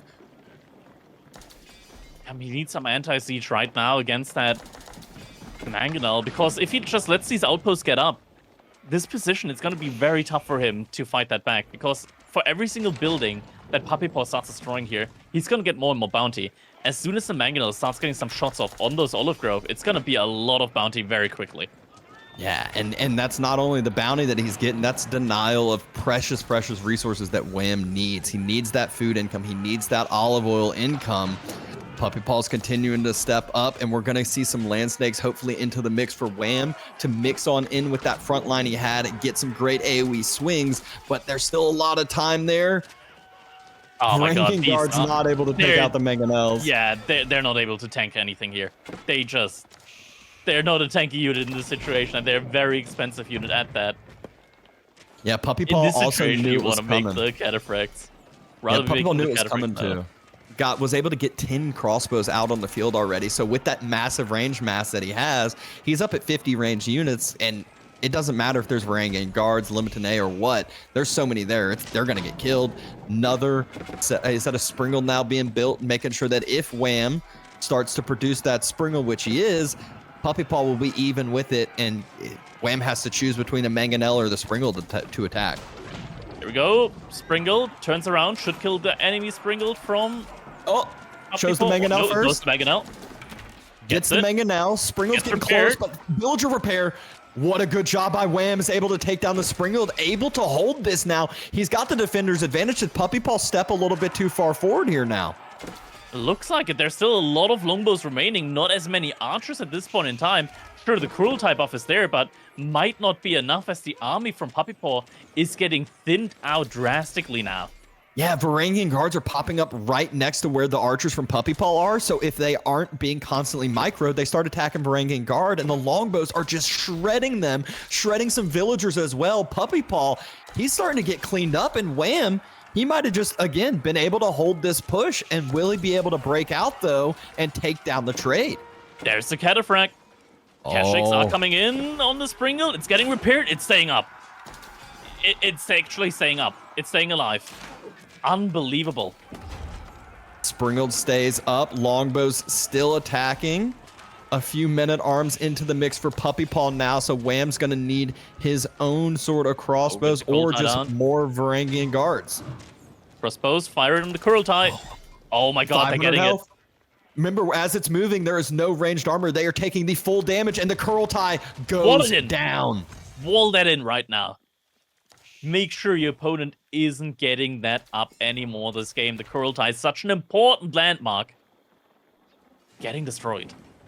I am shocked. I don't know how Wham was able to hold from the positioning. It felt like PuppyPaw had such a military lead, had the trade coming behind it, had reinforcements coming, but Wham able to hold against the odds. And now is going to start moving across. PuppyPaw, look at some of the food that he's on. He's over on Wham's side on the berries. He's over on, you know, the deer, onto all these vulnerable resources that now Wham can start punishing. Cataphract's headed that way as we speak. Behind this though, PuppyPaw, he's making a huge man-at-arms switch, over 20 already out on the field, and Whammy doesn't have any crossbows at the moment. It's also been kind of tough for him when it came to the gold control. Is on the gold to the large gold on the far west of his base right now. Yeah, the question is how well will the Varangian guards trade in against those crossbows? Obviously, they're going to be taken down by crossbows on PuppyPaw's side, where longbows are going to be having to be microed again. So PuppyPaw has the much easier A-move army, whereas Wham has the army you got to micro a little bit more. Yeah. Varangian guards actually able to deal with the outposts here. Just these little groups that Wham is flooding out right now are going to help him quite a bit against this trade, and PuppyPaw, his food economy is now starting to look quite bad. Yeah, not enough pastures at home. He thought he had the full map control with the push he was having, so he's like, oh, I'm gonna be the deli. You know, I'm gonna go take these deer. I'm gonna go take these berries. I'm gonna go take all these vulnerable resources. And now Wham's punishing that. Puppy is at 400 food per minute, being denied off of the berries that he's on. Oh, that's a lot of dead traders. A lot of dead traders by the market, and the massive army of Whams is onto the siege workshop in the middle of the map. Siege work gonna go down there as well. Puppy was able to resecure the eastern side food that he was on, though, so that food number for him should start going up here in a second, but he has some problems that he needs to deal with in this mid-map. It's only berries in the end. There's some villagers on deer, but this doesn't look like a comparable food economy when you look at Wham with almost 2,000 food per minute right now. Yeah, the deer and the berries just aren't quite the same. There aren't a ton of villagers onto those deer, and remember that extra resource that Wham has. He's up at 600 olive oil per minute that he's getting extra. Yeah, I think he already put some relics inside of his landmark as well, so getting even more oil right now. The food pressure again. Or did he put in another? I mean, he has 40 gold. No, it's inside the Grand Winery, so he's getting the oil. Yep. And this is where, again, getting that food pressure, I wish he wasn't burning the Gur and instead just those outposts, because if those outposts fall, that is also a direct line into the trade, into all of the wood villagers, and so on and so forth. Another monk is going to get picked off here. From the looks of it, Khan does provide that line of sight, but this is a big army still from Wham here. Now he has the crossbows as well, so he's able to actually deal with the men-at-arms. Yeah, has his own Varangian Guard front line. Springleds, but not enough as of now. Looks like PuppyPaw will still have that siege advantage a little bit. It's 2 Springleds versus 2, but the Mangonel is still over on his side. Remember, Kurultai is still dead. Mangonel shot! Ooh, not quite as good of a dodge as could have been. Springleds do some trading. Wham has villagers close. Another decent Mangonel shot. Oh, Springle gets taken down by the archers. The longbows took down the Springle. PuppyPaw is again forced back. Again being punished for being the aggressor. Wham, throughout all this, had Varangian guards split off to the side. Should be able to take down this Mangonel as PuppyPaw runs away, and we'll probably just double down on exactly what he's been doing. Split off another 2 sets of Varangian guards, one to the east, one to the west, and go on go. PuppyPaw, he's going full siege mode. Doesn't have any food at all right now in order to deal with this. Honestly, like, instead of the triple Mangonel, he needs like 10 pastures in his base at this point in time. Oh my god, the economy. The economy, Wham's, he's pulling ahead. He's taking down everything. That Varangian guard split on the west, it's still taking down traders. There's no food income coming in for PuppyPaw, and Wham, his military lead is through the roof now. It is. This is just a fracture of his entire military force at this point in time. Relics are finally coming in more and more, and he's getting so much oil right now. I mean, unbelievable amount of oil, unbelievable amount of extra upgrades, and Wham is just winning the fight in the center, and this isn't even his whole military mass. He's back on the sides, back burning outposts, on the west side, on the trade as well. You can see PuppyPaw's having to split reinforcements to go deal with that, but he is not dealing with enough of it. Yeah, and this military force up to 30 Varangian guards now. Every now and then there are 5 longbows coming out, and we're up to 30 longbows once again. Like, they go down, they mess up in an instant, and now down to 12 traders for PuppyPaw. Wham! With the overwhelming economic lead right now. Mangonel gets a good shot in, needs more shots like that. Wham didn't spot it out yet. Okay, now does some spread formation.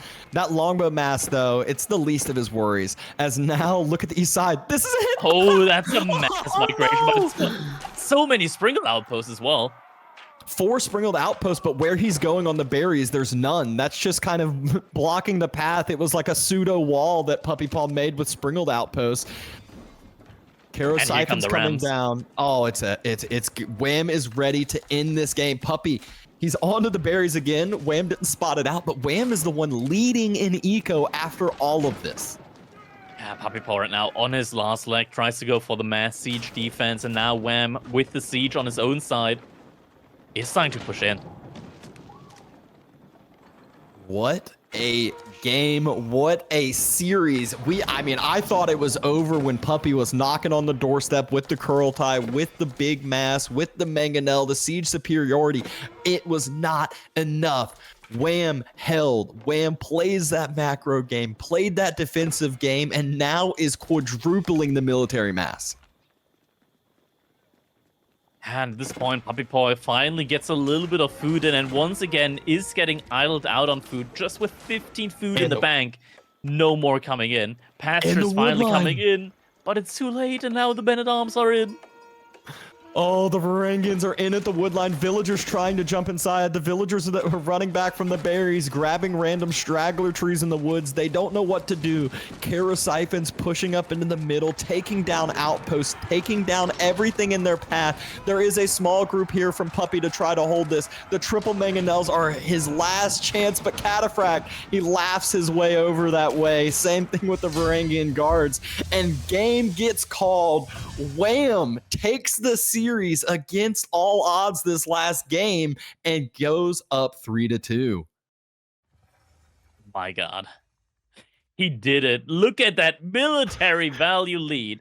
Granted, mercenaries are bugged, so we can't actually call this like the military lead that we think it is. But imagine if that actually was the graph. That would have been very exciting.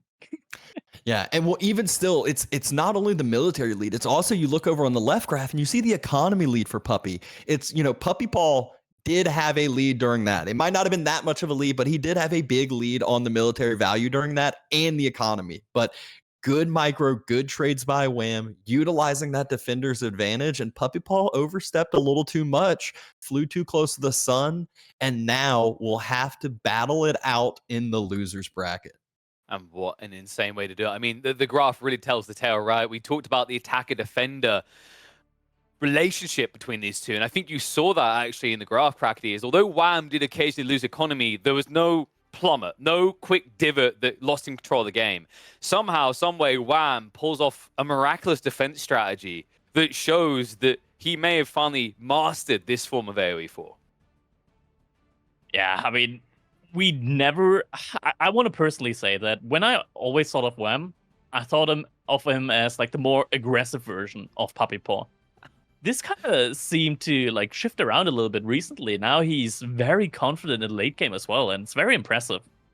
Not just that, I'd say, to be fair to him, and not to do him disservice here, I think you probably agree, Dabston, for a lot of us, a long time, we'd had them similarly pegged, but I think PuppyPaw was always given the spotlight. It was given a bit more credence, a little bit more credit here. Not to say Wham was playing bad, but it was always this tale of PuppyPaw getting a little bit further. The start of the year, it was the tale of PuppyPaw, maybe the man who can go on to slay Marine Lord. And all of a sudden, Wham gets an opportunity in the most important tournament of the year to say, hold up, I'm here, I'm to be counted, and I will be first to make it through to that grand finals.